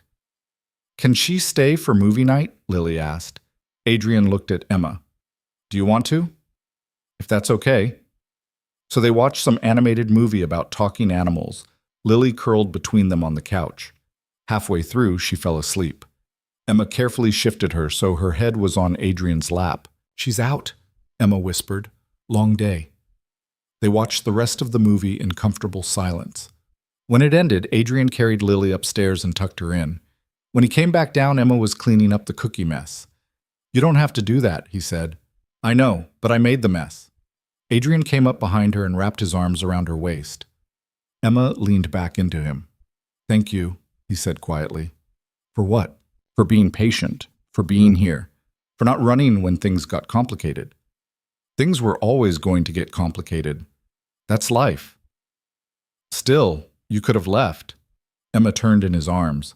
I'm not leaving, not unless you want me to. I don't want you to. Then I'm staying.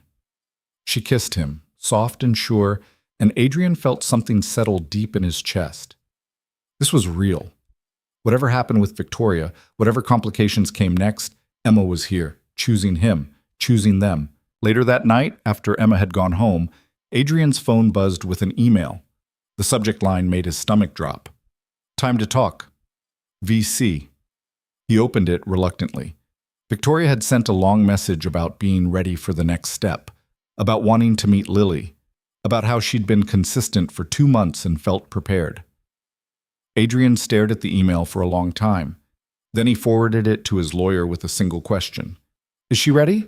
The response came the next morning. Only one way to find out. So Adrian made the call, told Victoria they could meet. One supervised visit, somewhere neutral, and if it went well, they'd discuss next steps. He still didn't tell Lily. He wanted to wait until the last possible moment to spare her the anxiety of anticipation, but the weight of the secret sat heavy on his chest. That Friday, Emma noticed something was off.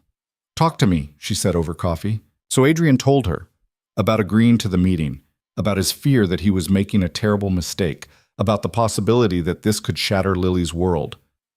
When? Emma asked. Next Saturday, at a park. 1 hour. Do you want me there? Adrian looked at her in surprise. Would you do that? If you need me, yes.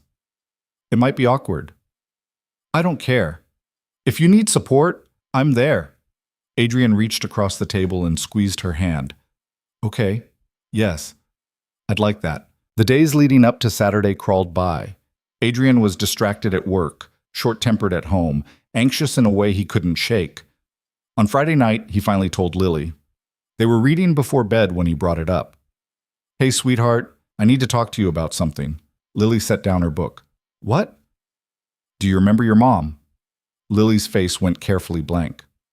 No. Well, she wants to meet you. She's been working really hard to be ready, and tomorrow we're going to see her, just for a little while. Why? Because she's your mom, and she loves you, and she wants to know you. Does she have to? The question broke Adrian's heart. No. If you don't want to, we don't have to, but I think maybe it would be good to try. Lily was quiet for a long time. Will you be there? The whole time. And Miss Emma? She'll be there too if you want. Okay. Then I'll try. Saturday arrived gray and cold. They met at a small park in Manhattan, away from anywhere Lily normally went. Victoria was already there, sitting on a bench, looking more nervous than Adrian had ever seen her. Emma held Lily's hand as they approached. Victoria stood when she saw them, and for a moment nobody moved. Then Victoria knelt down to Lily's level. Hi, Lily. I'm Victoria. I'm your mom. Lily stared at her. You left. Victoria's face crumpled. I did. And I'm so sorry. Why did you leave?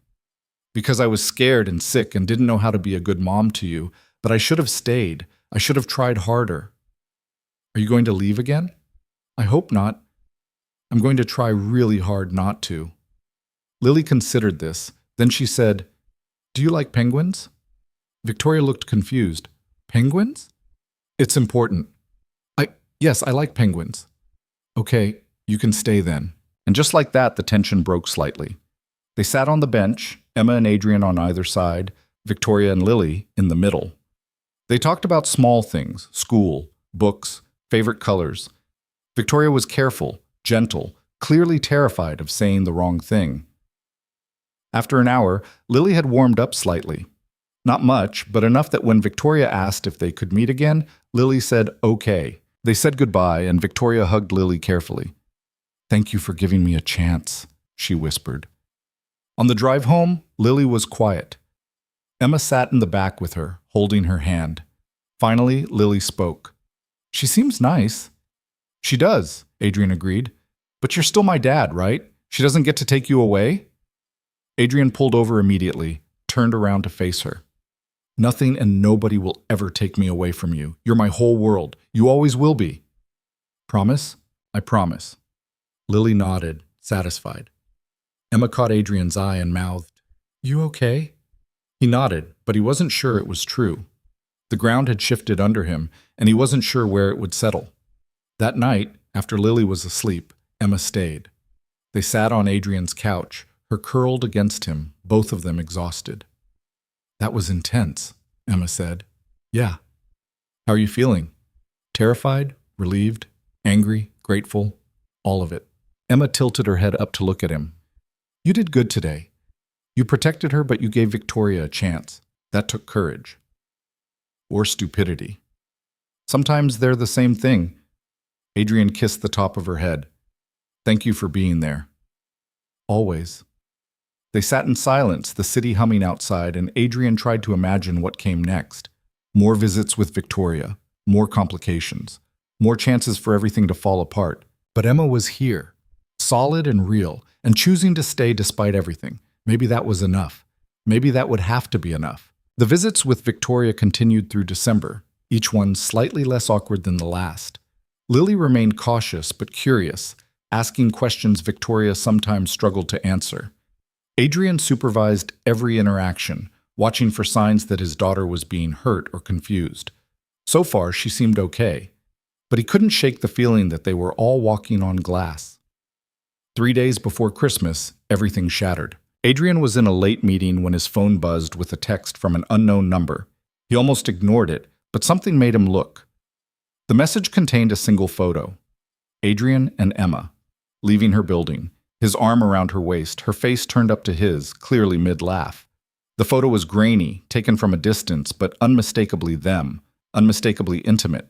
His phone buzzed again, another photo. Emma getting into his car, another of them at a restaurant, visible through the window. Then a message. Interesting relationship for a CEO. Wonder what the board would think about you dating a poverty line teacher, or what a family court judge would think about your daughter being around her. Adrian's blood went ice cold. He excused himself from the meeting and called his head of security immediately. I need you to trace a number, he said, reading it off. What's this about? Someone's following me, taking pictures, making threats. I'll get on it. Adrian called Emma next.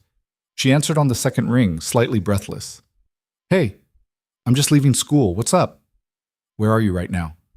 Walking to my car. Why? You sound weird. Go back inside. Stay with other people. I'm sending someone to pick you up.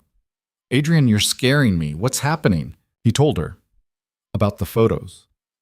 About the implied threat. Emma was quiet for a long moment. This is about us? She finally said. Apparently. Who would do this? I don't know, but I'm going to find out. Adrian sent his driver to get Emma, told her to go to his place, and called his lawyer. By the time he got home 2 hours later, Emma was sitting on his couch looking shell-shocked. Did they trace the number? She asked. Burner phone. Dead end. Adrian sat down heavily beside her. But my lawyer thinks this is about money. Someone trying to leverage me. Or Victoria. Adrian had thought the same thing. Maybe, but why? She's been cooperative. This doesn't fit. Unless she's playing a longer game. Mrs. Patterson had already taken Lily to her place for the night, sensing something was wrong. Adrian was grateful. He didn't want his daughter anywhere near this mess until he understood it. His phone rang. Marcus. Did you get the same message I did? Marcus asked without preamble. Adrian's stomach dropped. What message? Anonymous email. Photos of you and Emma. A very detailed explanation of how bad it would look for coal industries if their CEO was caught in an inappropriate relationship with someone so far below his tax bracket. Their words, not mine. When did you get this? 20 minutes ago. It went to the entire board. Adrian closed his eyes. How bad? Bad enough that Morrison called me immediately. He wants an emergency meeting tomorrow morning. After Marcus hung up, Adrian just sat there. Emma was watching him with growing alarm. What did he say? She asked. Someone sent the photos to my board. They're calling it inappropriate, trying to make it look like I'm exploiting you, or... He couldn't finish the sentence. Exploiting me? Emma's voice went sharp. We're two adults in a relationship. I know that. You know that. But whoever's doing this is spinning a narrative. Rich CEO, poor teacher, power imbalance. They're going to make this ugly. Emma stood up, pacing. This is because of me. Because I don't fit in your world. That's not true. It absolutely is true. If you were dating someone from your circle, this wouldn't be happening. You don't know that. Emma turned to face him. Yes, I do. I've been fooling myself thinking this could work. But your world and mine? They don't mix. And now someone's weaponizing that against you. Emma, I should go. No, stay, please.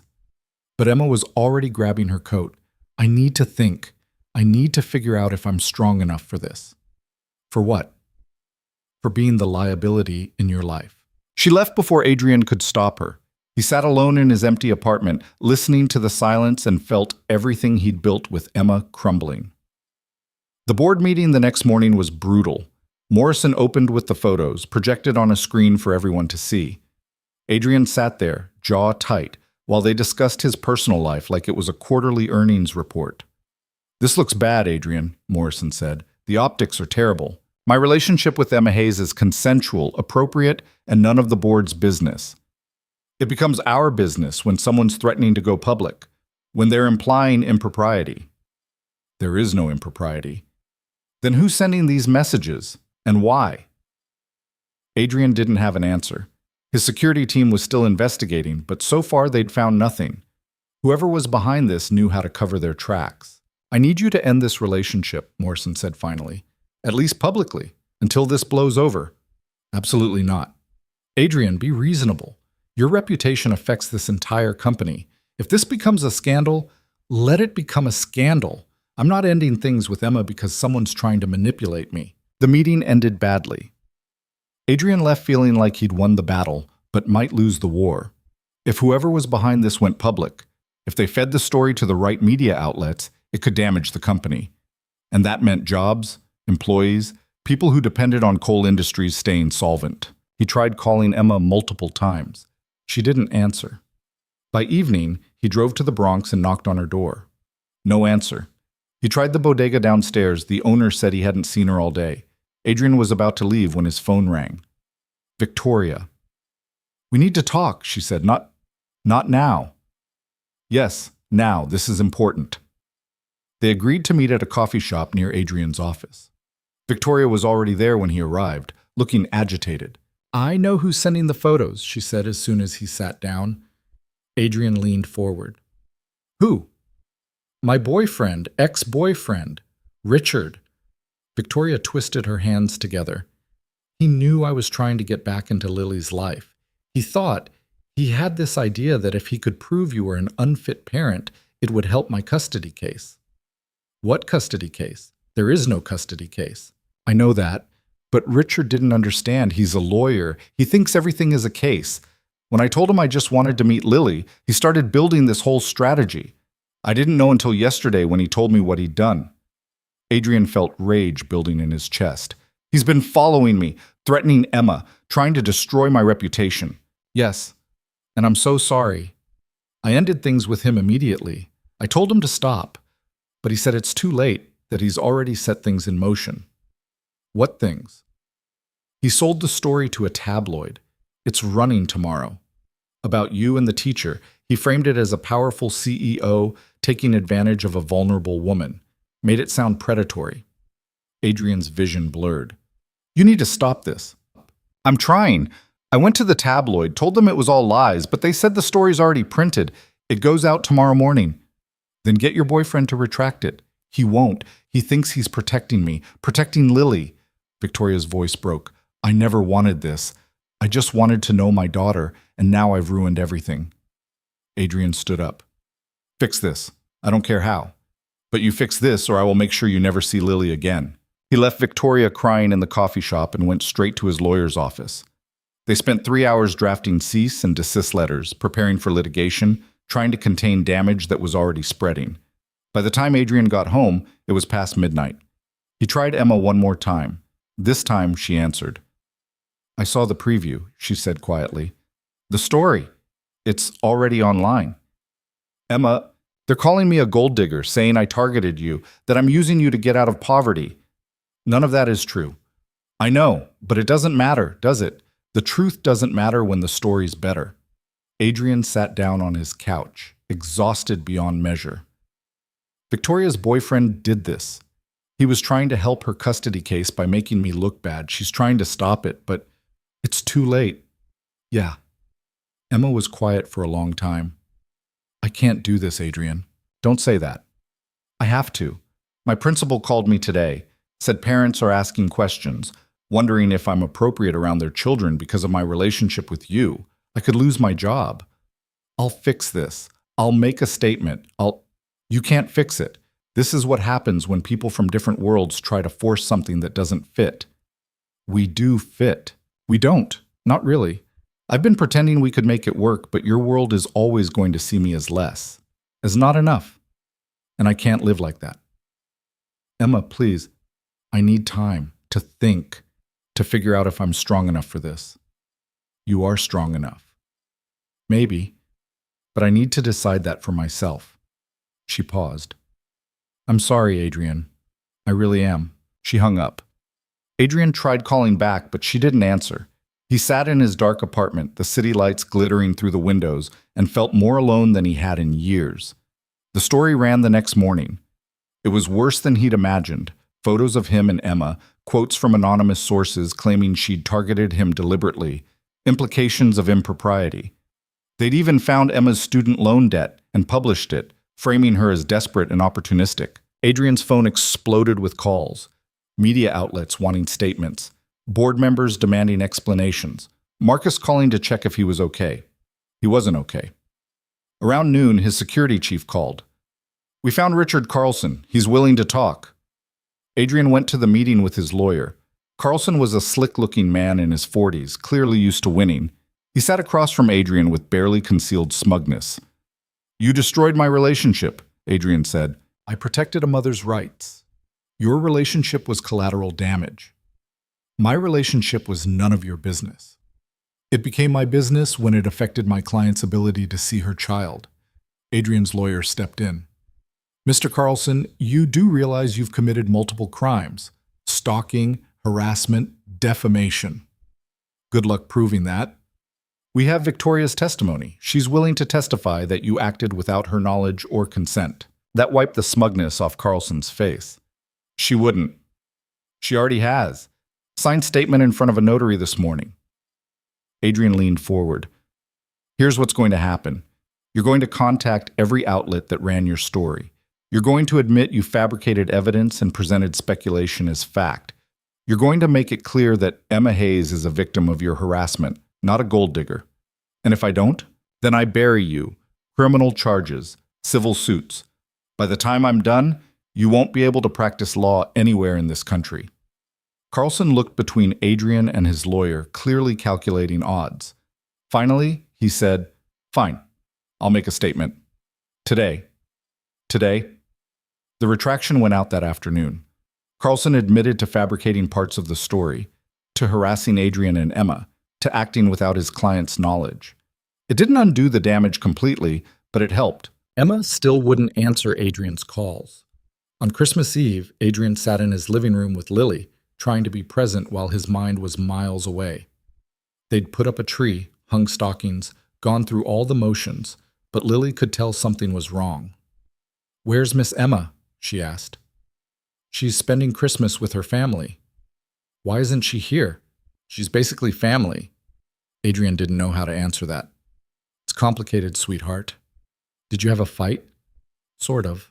You should apologize. That's what you always tell me to do when I fight with someone. I tried. She won't talk to me. Lily climbed into his lap, her small arms wrapping around his neck. Then you need to try harder. She makes you happy, and she makes me happy, so you have to fix it. I don't know if I can. Yes, you can. You're my dad. You can fix anything. Adrian hugged his daughter close, wishing her faith in him was justified. Christmas morning came gray and cold. Lily opened presents with forced enthusiasm, clearly disappointed that Emma wasn't there. Adrian went through the motions, smiling when appropriate, but his heart wasn't in it. Around 11, his phone rang. Emma. He answered so fast he nearly dropped it. Hello? Merry Christmas, she said quietly. Merry Christmas. I saw the retraction, Carlson's statement. Yeah, it doesn't fix everything, but it helps. My principal called. Said the parent complaint stopped. I'm not losing my job. That's good. Really good. Silence stretched between them. Finally, Emma said, I've been doing a lot of thinking. Adrian's chest tightened. And I'm scared, terrified actually, of what being with you means, of the scrutiny and the judgment and the possibility that someone will always see me as not good enough. Emma, let me finish. I'm scared, but I'm more scared of losing you, of walking away from something real because it's hard. She took a shaky breath. I love you, Adrian. I've loved you for weeks now, and I've been too afraid to say it. But I'm saying it now. I love you. Adrian's eyes burned. I love you too. Even though I'm a mess? Even though I come with complications? Especially because of that. You're real, Emma. You're the realest thing in my life. Then we need to talk. Really talk. About what this means. About how we navigate your world without losing ourselves. When? Now. Can I come over? Please. Emma arrived an hour later. Lily answered the door and immediately threw her arms around Emma's waist. You came, Lily said. I told Dad you would. Yeah, well, your dad's pretty persuasive. Emma caught Adrian's eye over Lily's head. They spent Christmas together, the three of them. It wasn't perfect. There was still tension, still uncertainty about what came next. But it was real. Emma helped Lily build an elaborate penguin habitat out of blocks. Adrian made hot chocolate. They watched a movie and ate too much pie. After Lily went to bed, Emma and Adrian finally talked. I need you to understand something, Emma said. I can't change who I am.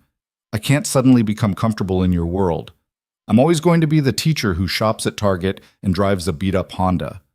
I don't want you to change. But your world is going to keep pushing back. People like Carlson who think I'm not good enough. Board members who see me as a liability.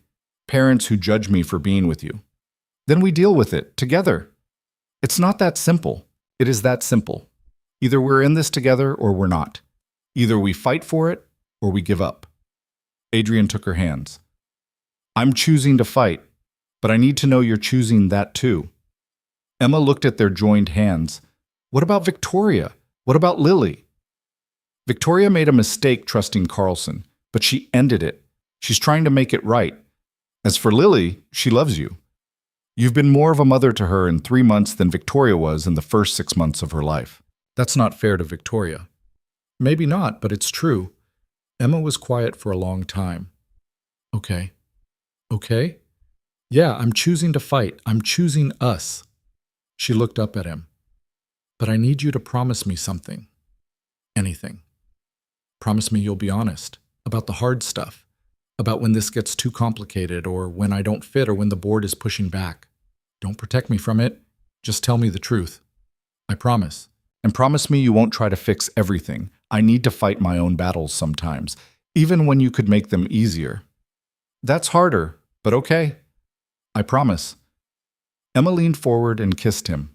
Soft at first, then deeper. When they pulled apart, she was smiling. So what now? She asked. Now we figure it out, one day at a time. That's very zen for a CEO who plans everything. You're making me spontaneous. That's terrifying. Adrian laughed. For both of us. They sat together on the couch, Emma curled against him, watching snow fall outside the windows. The city was quiet, Christmas lights twinkling in the distance. For the first time in days, Adrian felt like he could breathe. His phone buzzed, a text from Victoria.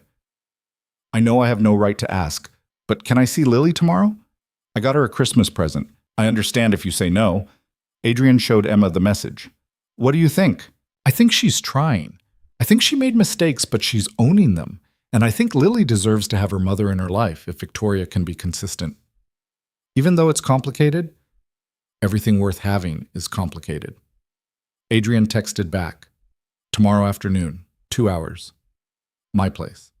Emma will be there too. Victoria's response came quickly. Thank you.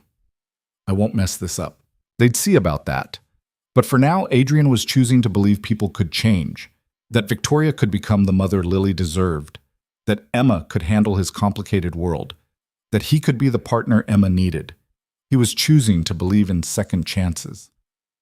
Later that night, after Emma had gone home, Adrian checked on Lily. She was asleep, clutching her stuffed penguin. He sat on the edge of her bed and watched her breathe, this perfect small human he'd somehow helped create. I'm trying, sweetheart, he whispered, to give you a good life, to give you love, to not screw this up too badly. Lily stirred but didn't wake. Adrian kissed her forehead and left quietly. In his own room, he lay awake thinking about everything that had happened. The threats, the tabloid story, Emma almost walking away. How close he'd come to losing everything that mattered. But they'd survived. Barely, but they had. His phone lit up with one last message from Emma. Thank you for fighting for us. I love you. Adrian typed back. I love you too, always. He set the phone aside and finally fell asleep. Tomorrow would bring more complications. Victoria's visit, questions about the future, the ongoing challenge of blending his world with Emma's. But tonight, he had this. Love and hope, and the belief that maybe, just maybe, they could make this work. That would have to be enough, because it was all he had, and it was everything. Victoria arrived the next afternoon carrying a wrapped gift that looked expensive and a nervous expression that looked genuine. Emma opened the door, and for a moment the two women just stared at each other, the mother who'd left and the woman who'd stepped in without being asked. Hi, Victoria said finally. Hi, come in. Adrian was in the living room with Lily, who'd been asking questions all morning about why her birth mother was coming back. He tried to explain without making promises he couldn't keep, and now his daughter sat on the couch looking small and uncertain. Victoria walked in and stopped. "Lily, you've gotten so big." "I'm 5.5 now." "I know, I missed your half-birthday." Victoria's voice cracked. "I've missed a lot." Lily looked at Adrian, who nodded encouragement. Then she looked at Emma, who smiled gently. Finally, Lily looked back at Victoria. "You can sit down if you want," Lily said. They sat awkwardly, adults trying to navigate a situation none of them had a manual for. Victoria gave Lily the present, an expensive educational toy that Lily thanked her for politely, but without real enthusiasm. Then they tried to talk, but the conversation kept stalling. Finally, Lily said, "Can I ask you something?" "Anything," Victoria said. "Why did you leave me?" The room went dead silent. Adrian started to intervene, but Emma put a hand on his arm, stopping him. Victoria's eyes filled with tears. "Because I was sick. Not like with a cold or flu, sick in my head. After you were born, I couldn't think straight. I couldn't sleep. I couldn't even look at you without feeling like I was drowning. And instead of asking for help, I ran away." "But you're better now?" "I'm working on being better, every day. But there are still hard days." Lily absorbed this. "My friend Tyler's mom is sick too. She has to take special medicine. I take medicine too, and I talk to a doctor who helps me understand my feelings." "That's good." Lily paused. "Are you going to stay this time?" "I want to, if you'll let me, but I understand if you don't want me around. I understand if you have a different mom now." Victoria glanced at Emma. "Miss Emma isn't my mom," Lily said. "She's Dad's girlfriend, but she's nice. She teaches me about penguins." Emma smiled despite the tension. "Penguins are very important." "The most important," Lily agreed. Then she looked at Victoria. "You can visit sometimes, but you have to keep coming. You can't leave again." "I promise I'll try my hardest not to." Okay, it wasn't forgiveness exactly, but it was a start. They spent another hour together, the conversation gradually becoming less forced. When Victoria left, she hugged Lily carefully, like she was afraid of breaking her. "Thank you for giving me a chance," Victoria whispered. After she was gone, Lily climbed into Emma's lap. "That was weird." "Yeah, it was. But she seems like she's trying." "She does." Lily looked up at Emma. "You're not going anywhere, right? Even if she keeps visiting?" Emma hugged her tighter. "I'm not going anywhere." "Promise?" "Promise." Adrian watched them together and felt something settle in his chest.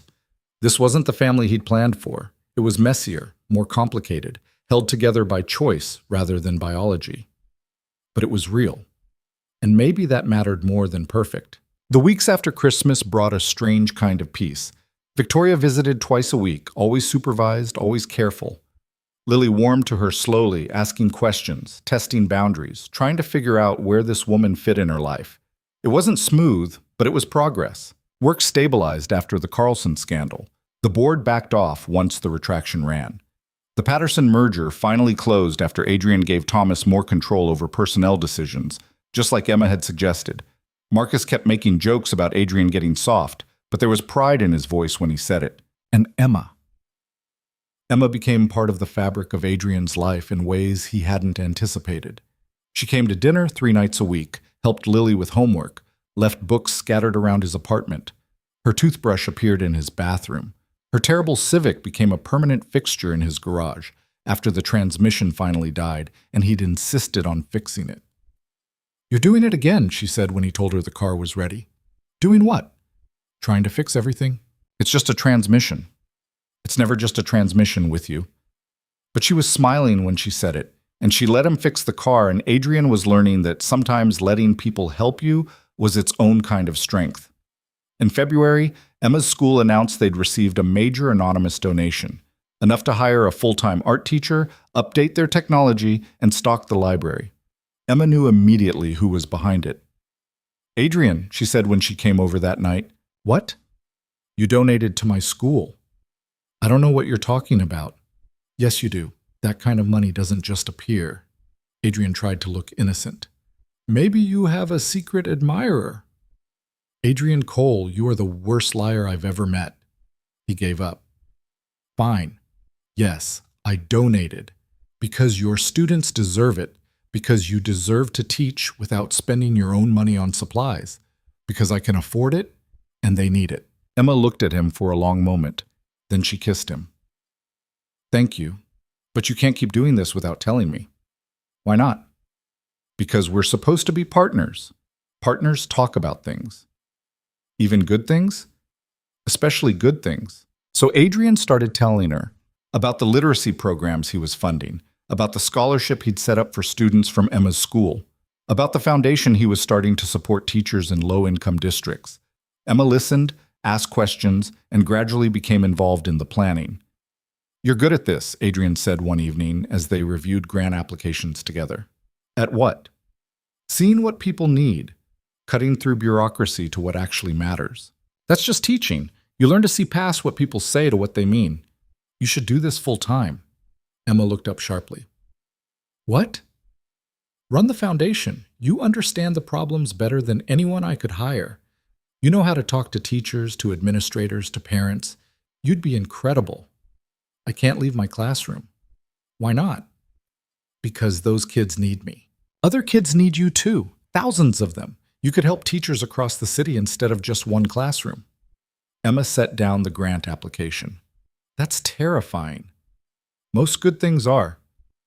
I'd have to learn everything. Grant writing, nonprofit management, fundraising. So you'd learn. You're the smartest person I know.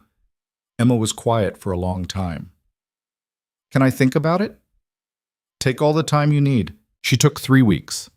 Then she came to Adrian with a proposal. She'd transitioned to the foundation at the end of the school year, giving her current class time to adjust and her principal time to find a replacement. Adrian agreed immediately and started the hiring process for her. Marcus thought it was the best decision Adrian had made in years. She's going to be amazing at this, Marcus said over lunch. I know. And you get to work together. That doesn't worry you? Why would it worry me? Because mixing business and personal is usually a disaster. Adrian thought about that. Maybe with other people, but Emma and I, we argue about the right things. She pushes back when I'm wrong. She doesn't let me get away with bullshit. That's because she's not afraid of you. No one should be afraid of their partner. Marcus smiled. Look at you, getting all evolved. Don't tell anyone, it'll ruin my reputation. In March, Lily asked if Emma could come to her school's parent-teacher conference instead of Adrian. Why? Adrian asked, trying not to feel hurt. Because you always ask about grades and reading levels. Miss Emma asks about whether I'm happy. I care if you're happy. I know, but you're my dad. You have to care. Miss Emma cares even though she doesn't have to. That's different. So Emma went to the conference. Lily's teacher, Miss Rodriguez, talked about how well Lily was doing academically, but how she sometimes seemed lonely despite being surrounded by other kids. She's very mature for her age, Miss Rodriguez said. Sometimes I think she feels different from the other children. She is different, Emma said. She's brilliant and curious, and she's been through more than most kids her age. But that doesn't mean she has to be lonely. They talked about strategies, encouraging Lily to join group activities, setting up playdates, helping her find kids who shared her interests. Emma took notes and asked thoughtful questions. When she reported back to Adrian that night, she had a whole plan. You're really good at this, Adrian said. At what? Being her... He stopped, not sure what word to use. Her what? I was going to say mother, but that's not quite right. You're something else. Something equally important, but different. Emma's eyes got bright. I love her, you know, not the same way I love you, but just as much. I know. She loves you too. Even with Victoria in the picture? Especially with Victoria in the picture. You're the one who shows up, every time. That matters. They were sitting on Adrian's couch, Lily asleep upstairs, the city quiet beyond the windows. Emma leaned her head on his shoulder. I've been thinking, she said. About? About us. About where this is going. Adrian's chest tightened. And? And I think I want to know, not in a scary way, just I want to know if we're heading somewhere or if we're just seeing what happens. What do you want? Emma sat up to look at him. I want somewhere. I want a future. With you and with Lily. I want to stop being scared that this is temporary. It's not temporary. Then what is it? Adrian took a breath. It's everything. You're everything. That's not an answer. Yes, it is. You're my partner, my best friend, the person I want to tell everything to, the person I trust with my daughter, the person who makes me better. He paused. I don't have a ring. I don't have a plan, but I know I want you in my life. Permanently. Emma stared at him. Is that? I'm saying I want to marry you, eventually.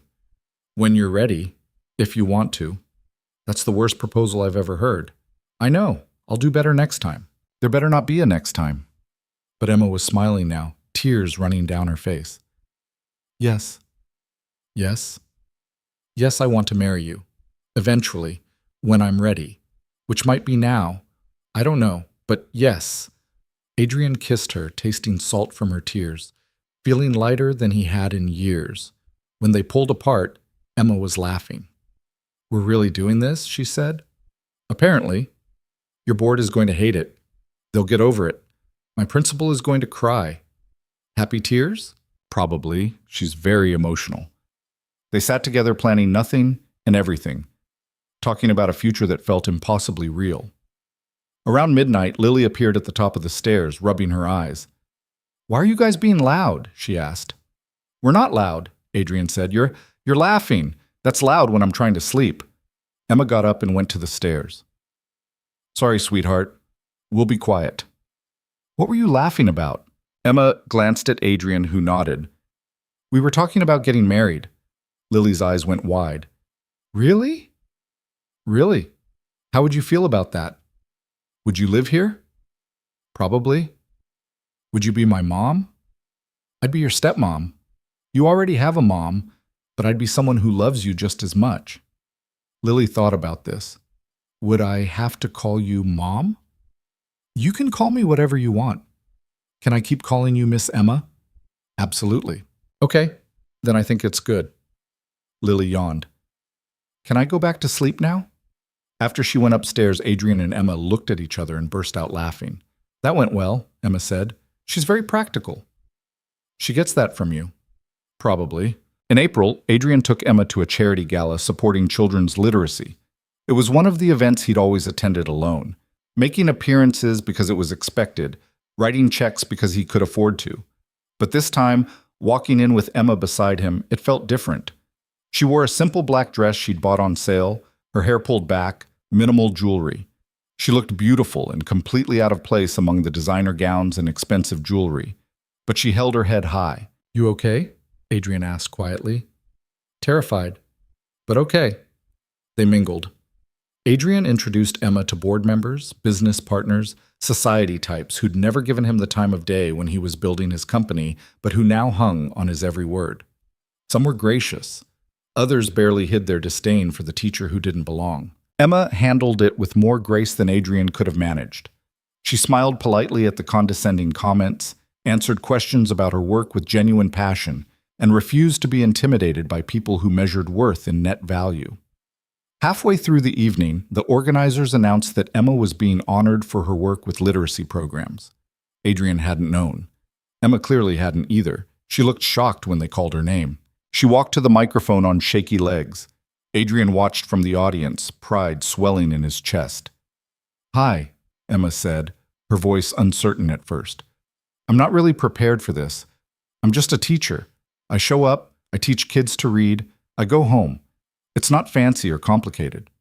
She paused, looking out at the crowd of wealthy donors in their expensive clothes. But I want to tell you something about the kids I teach, she continued, her voice growing stronger. They show up every day carrying burdens you can't imagine. Hunger, instability, parents who work so hard they barely sleep. And despite all of that, these kids want to learn. They want to read. They want to understand the world. Emma's hands gripped the podium. So when you write a check to literacy programs, you're not just funding books. You're telling these kids that they matter, that their dreams are worth investing in, that someone sees them. She looked directly at Adrian then. And that changes everything, not just for them, for all of us. Because when we lift up the people who need it most, we all rise together. The applause was genuine and long. Emma stepped away from the microphone looking flushed and slightly embarrassed. When she made her way back to Adrian, he pulled her close. That was incredible, he said. I forgot half of what I wanted to say. You said exactly what needed to be said. Later, during the silent auction, Adrian bid on everything Emma showed interest in: a weekend at a cabin, a painting by a local artist, a cooking class. Emma kept pulling him aside. You can't keep doing this, she whispered. Doing what? Bidding on everything. People are staring. Let them stare. The money goes to literacy programs. That's what matters. Adrian. He kissed her, right there in the middle of the gala, in front of everyone who'd ever judged her for not being enough. When he pulled back, Emma was smiling despite herself. You're impossible, she said. You love me anyway. Unfortunately. They left the gala around 11, walking out into cool spring air. Adrian's driver was waiting, but Adrian waved him off. Want to walk? He asked Emma. In these shoes? Are you crazy? Take them off. I'm not walking barefoot through Manhattan. Why not? Emma stared at him. Then incredibly she laughed and kicked off her heels. Fine, but if I step on glass, you're carrying me. They walked through the city streets, Emma barefoot, Adrian carrying her shoes, both of them laughing about nothing and everything. At some point, snow started falling, the last snow of the season, light and brief. Emma stopped walking and tilted her face up to catch snowflakes. This is perfect. You're standing barefoot in freezing weather. I know, but I'm happy. Stupidly, impossibly happy. Adrian pulled her close. Me too. Even though your world spent all night judging me? Especially because of that. You stood there and showed them what real grace looks like, what actual strength is. They can keep their designer clothes and their connections. I'll take you. Emma kissed him, cold lips and warm breath, tasting like champagne and possibility. When they pulled apart, she was crying. I love you, she said. I love you so much it scares me. I love you too. Promise me something? Anything. Promise me we'll always be this, real and imperfect, and choosing each other even when it's hard. I promise. They stood there in the falling snow, two people from different worlds who'd somehow found each other, and let themselves believe that maybe love was enough, that maybe choosing each other every day mattered more than where they'd come from or what they had. In May, Emma officially started at the foundation. Her last day teaching was emotional, kids crying, parents thanking her, her principal giving a speech about what Emma had meant to the school. Emma cried through all of it, hugging her students one by one, promising to visit. But the foundation work energized her in new ways. She hired teachers as consultants, created grant programs that actually made sense, and cut through bureaucracy with the kind of efficiency that came from knowing exactly what classrooms needed. Adrian watched her thrive and felt proud in a way he couldn't quite articulate. This was different from the pride he felt in business accomplishments. This was watching someone he loved become fully themselves. You're staring, Emma said one afternoon, looking up from grant applications. Sorry, you're really good at this. I'm figuring it out. No, you're excelling at it. There's a difference. Emma smiled. Thanks to you. I just opened the door. You walked through it. We make a good team. Yeah, we do. In June, Adrian and Emma got married. Not at a fancy venue with hundreds of guests. At City Hall on a Tuesday afternoon with just Lily, Marcus, and Emma's college roommate as witnesses. Emma wore a simple white dress she'd found at a consignment shop. Adrian wore the same suit he wore to work. Lily was the flower girl, taking her job with utmost seriousness. She scattered petals carefully, making sure each one landed exactly right. The ceremony took 15 minutes. The judge pronounced them married. Lily cheered. Marcus cried, which he tried to deny, but everyone saw. Afterward, they went for pizza at the place where Adrian and Emma had their first date with Lily. It was perfect in its imperfection. No big speeches, no elaborate decorations, just people who loved each other sharing a meal. This is the best wedding ever, Lily announced through a mouthful of pepperoni. You've never been to another wedding, Adrian pointed out. Don't need to. This one's the best. Emma reached across the table and took Adrian's hand. She's right.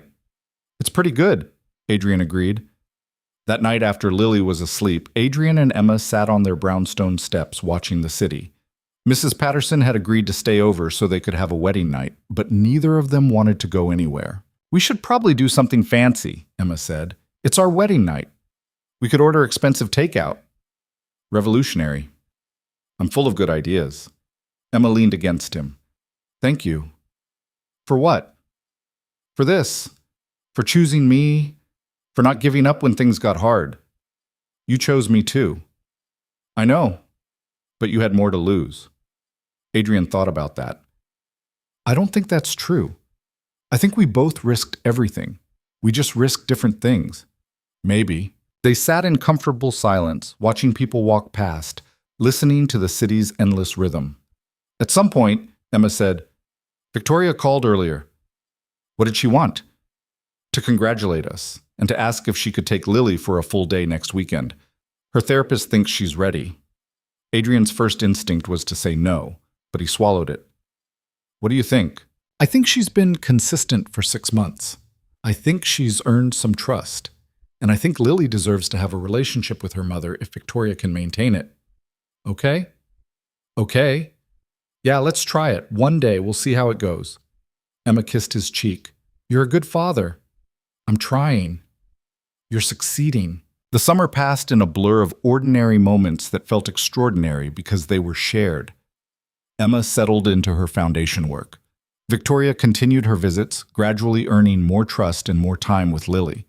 Lily started first grade and made friends who actually seemed to understand her. And Adrian learned how to be happy. Not the controlled, measured satisfaction of closing a good deal. Real happiness. The messy, unpredictable kind that came from building a life with people instead of around them. In September, Emma came home from work looking excited. What? Adrian asked. I got invited to speak at a national education conference about literacy programs in low-income schools. That's amazing. When? Next month. In Chicago. She paused. Will you come with me? Of course. And Lily, we could make it a family trip. Adrian loved that she said family so easily now, like it was the most natural thing in the world. Yeah, let's do it. The conference was massive, thousands of educators from across the country. Emma was nervous before her presentation, pacing backstage, rehearsing her opening. You're going to be great, Adrian said. What if I'm not? Then you'll be real, and that's better than great. Emma stepped onto the stage and proved him right. She didn't have perfect slides or practiced delivery, but she spoke from the heart about kids who needed advocates, about teachers who needed support, about the difference that caring made. The standing ovation lasted 3 minutes. Afterward, dozens of people wanted to talk to her, to ask questions, to learn more about her programs. Adrian stood back and watched his wife shine, feeling proud and grateful and slightly awed.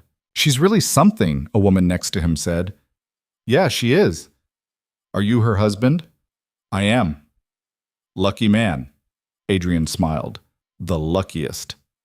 That night, after Lily was asleep in their hotel room, Emma and Adrian stood on their balcony overlooking the Chicago skyline. I can't believe people actually cared what I had to say, Emma said. Why wouldn't they? You're doing important work. I'm just trying to help. That's what makes it important. Emma turned to face him. Do you ever regret it? Choosing this life instead of something easier?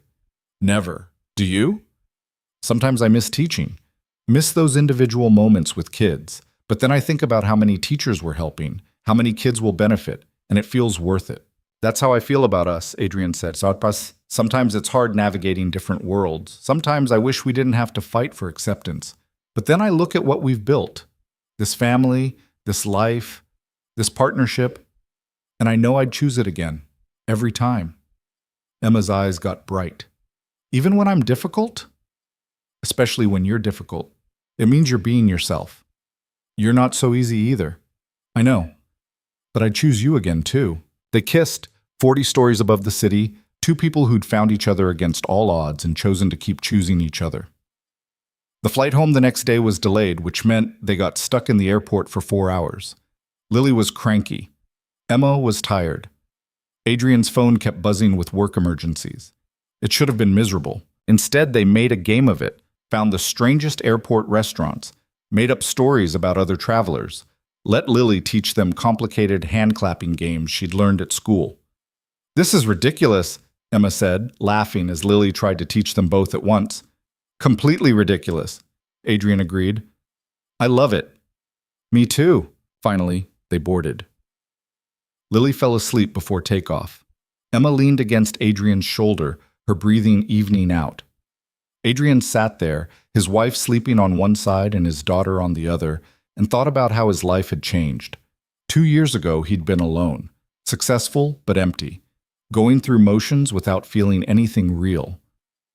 Then Emma had walked into his life, this stubborn, brilliant, honest woman who'd seen past the money and the power to the person underneath. She'd challenged him, pushed him, made him want to be better, and somehow, impossibly, she'd loved him back.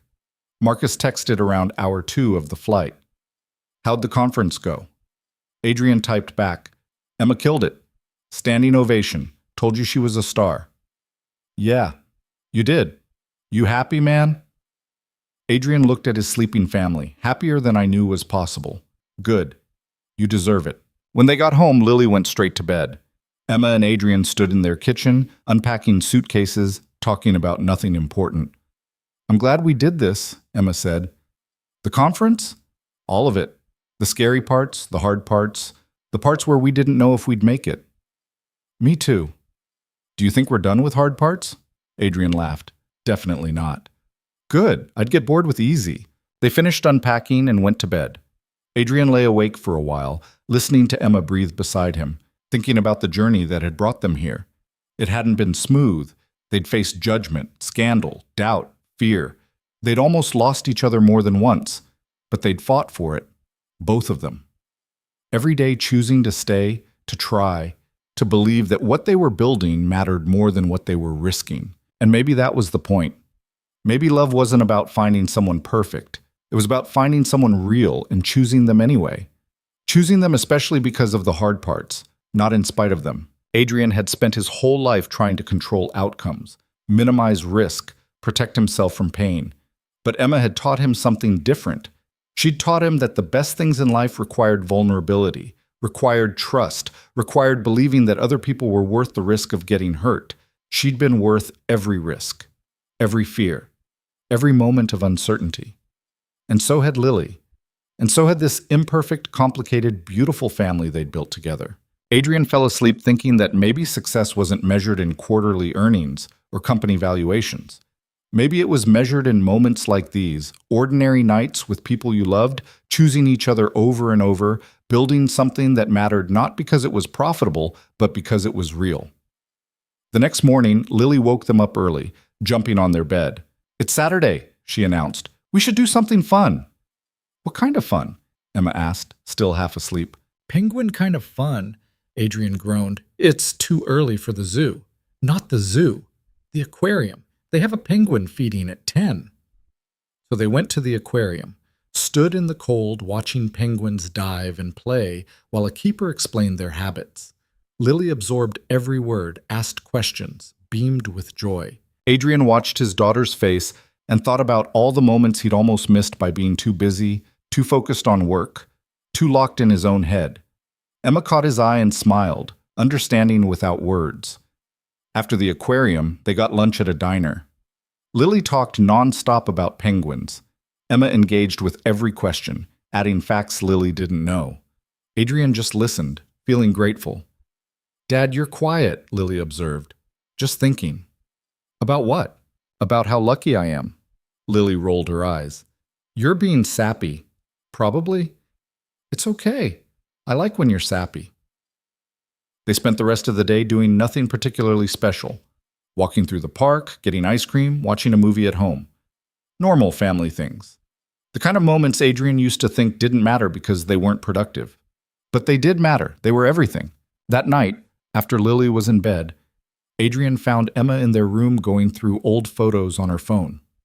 "What are you looking at?" he asked. "Pictures from our first date. Look how nervous we both look." Adrian sat beside her, looking at the photo Marcus must have sneaked. Two people who barely knew each other, trying to figure out if they were making a terrible mistake. "We had no idea what we were getting into," Emma said. "Would you have run if you'd known?" "Probably." "You?" "Definitely." Emma laughed. "Good thing we were clueless then." "Good thing." She set down her phone and turned to him. "Adrian?" "Yeah?" "Thank you." "For what?" "For seeing me. Not just the teacher or the girl from the wrong side of town, actually seeing me and deciding I was worth it." Adrian took her hand. "You've always been worth it. I'm just glad I was smart enough to notice. We're quite the pair, aren't we? The billionaire and the teacher. I prefer husband and wife. That works too.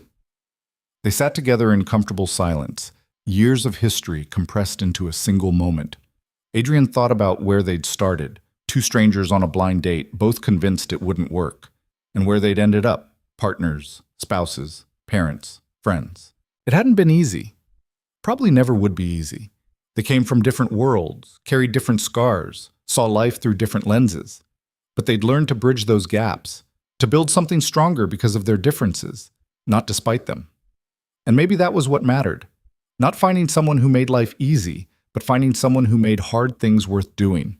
Someone who challenged you and supported you and saw you at your worst and chose to stay anyway. Emma was that person for Adrian, and he tried every single day to be that person for her. I love you, he said quietly. I love you too. Even when I'm controlling and overthinking and trying to fix things that don't need fixing, especially then, it means you care. You're too good to me. Probably, but you're stuck with me now. Best thing that ever happened to me. Emma kissed him, soft and familiar and full of promise. When she pulled back, she was smiling. So, she said, what do you want to do with the rest of our lives? Adrian thought about it. Keep doing this, building our family, supporting each other, trying to make the world a little better. That's it? No grand plans? I spent years chasing grand plans. They never made me happy. This does. This? You, Lily, coming home to people who actually care, having conversations that matter, building something real. Emma's eyes got bright. Yeah, that sounds good to me too.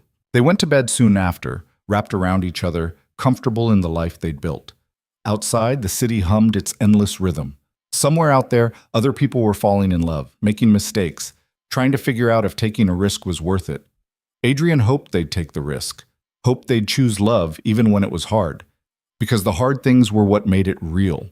The struggles and the fights and the moments of doubt, those were what proved you meant it. He'd meant it from the start, even when he'd been too scared to admit it. Emma had meant it too. And together, they'd built something that wasn't perfect, but was theirs. Messy and complicated and absolutely worth every moment of uncertainty it had taken to get here. That was the thing about love, Adrian had learned. It wasn't about finding someone who completed you. It was about finding someone who challenged you to complete yourself. Someone who saw your potential and believed in it even when you didn't. Emma had done that for him, and he'd tried to do it for her. They'd made each other better, not by fixing each other's flaws, but by loving each other enough to want to grow. And in the end, that was all anyone could ask for. Not perfection, just partnership. Not easy, just worth it.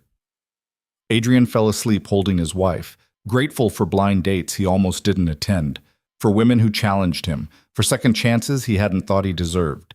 He fell asleep believing that maybe the best things in life were the ones you didn't plan for, the unexpected turns that took you somewhere better than you'd imagined. He fell asleep happy, and that, more than any business success or financial achievement, was the measure of a life well lived. Not in what you accumulated, but in who you loved and who loved you back. Not in playing it safe, but in taking risks on people worth the gamble. Not in building walls, but in letting them fall for someone brave enough to see what was underneath. Adrian had built an empire, but the greatest thing he'd ever built was this: a family held together by choice, a love earned through struggle, a life that mattered because it was shared. That was enough. That was everything.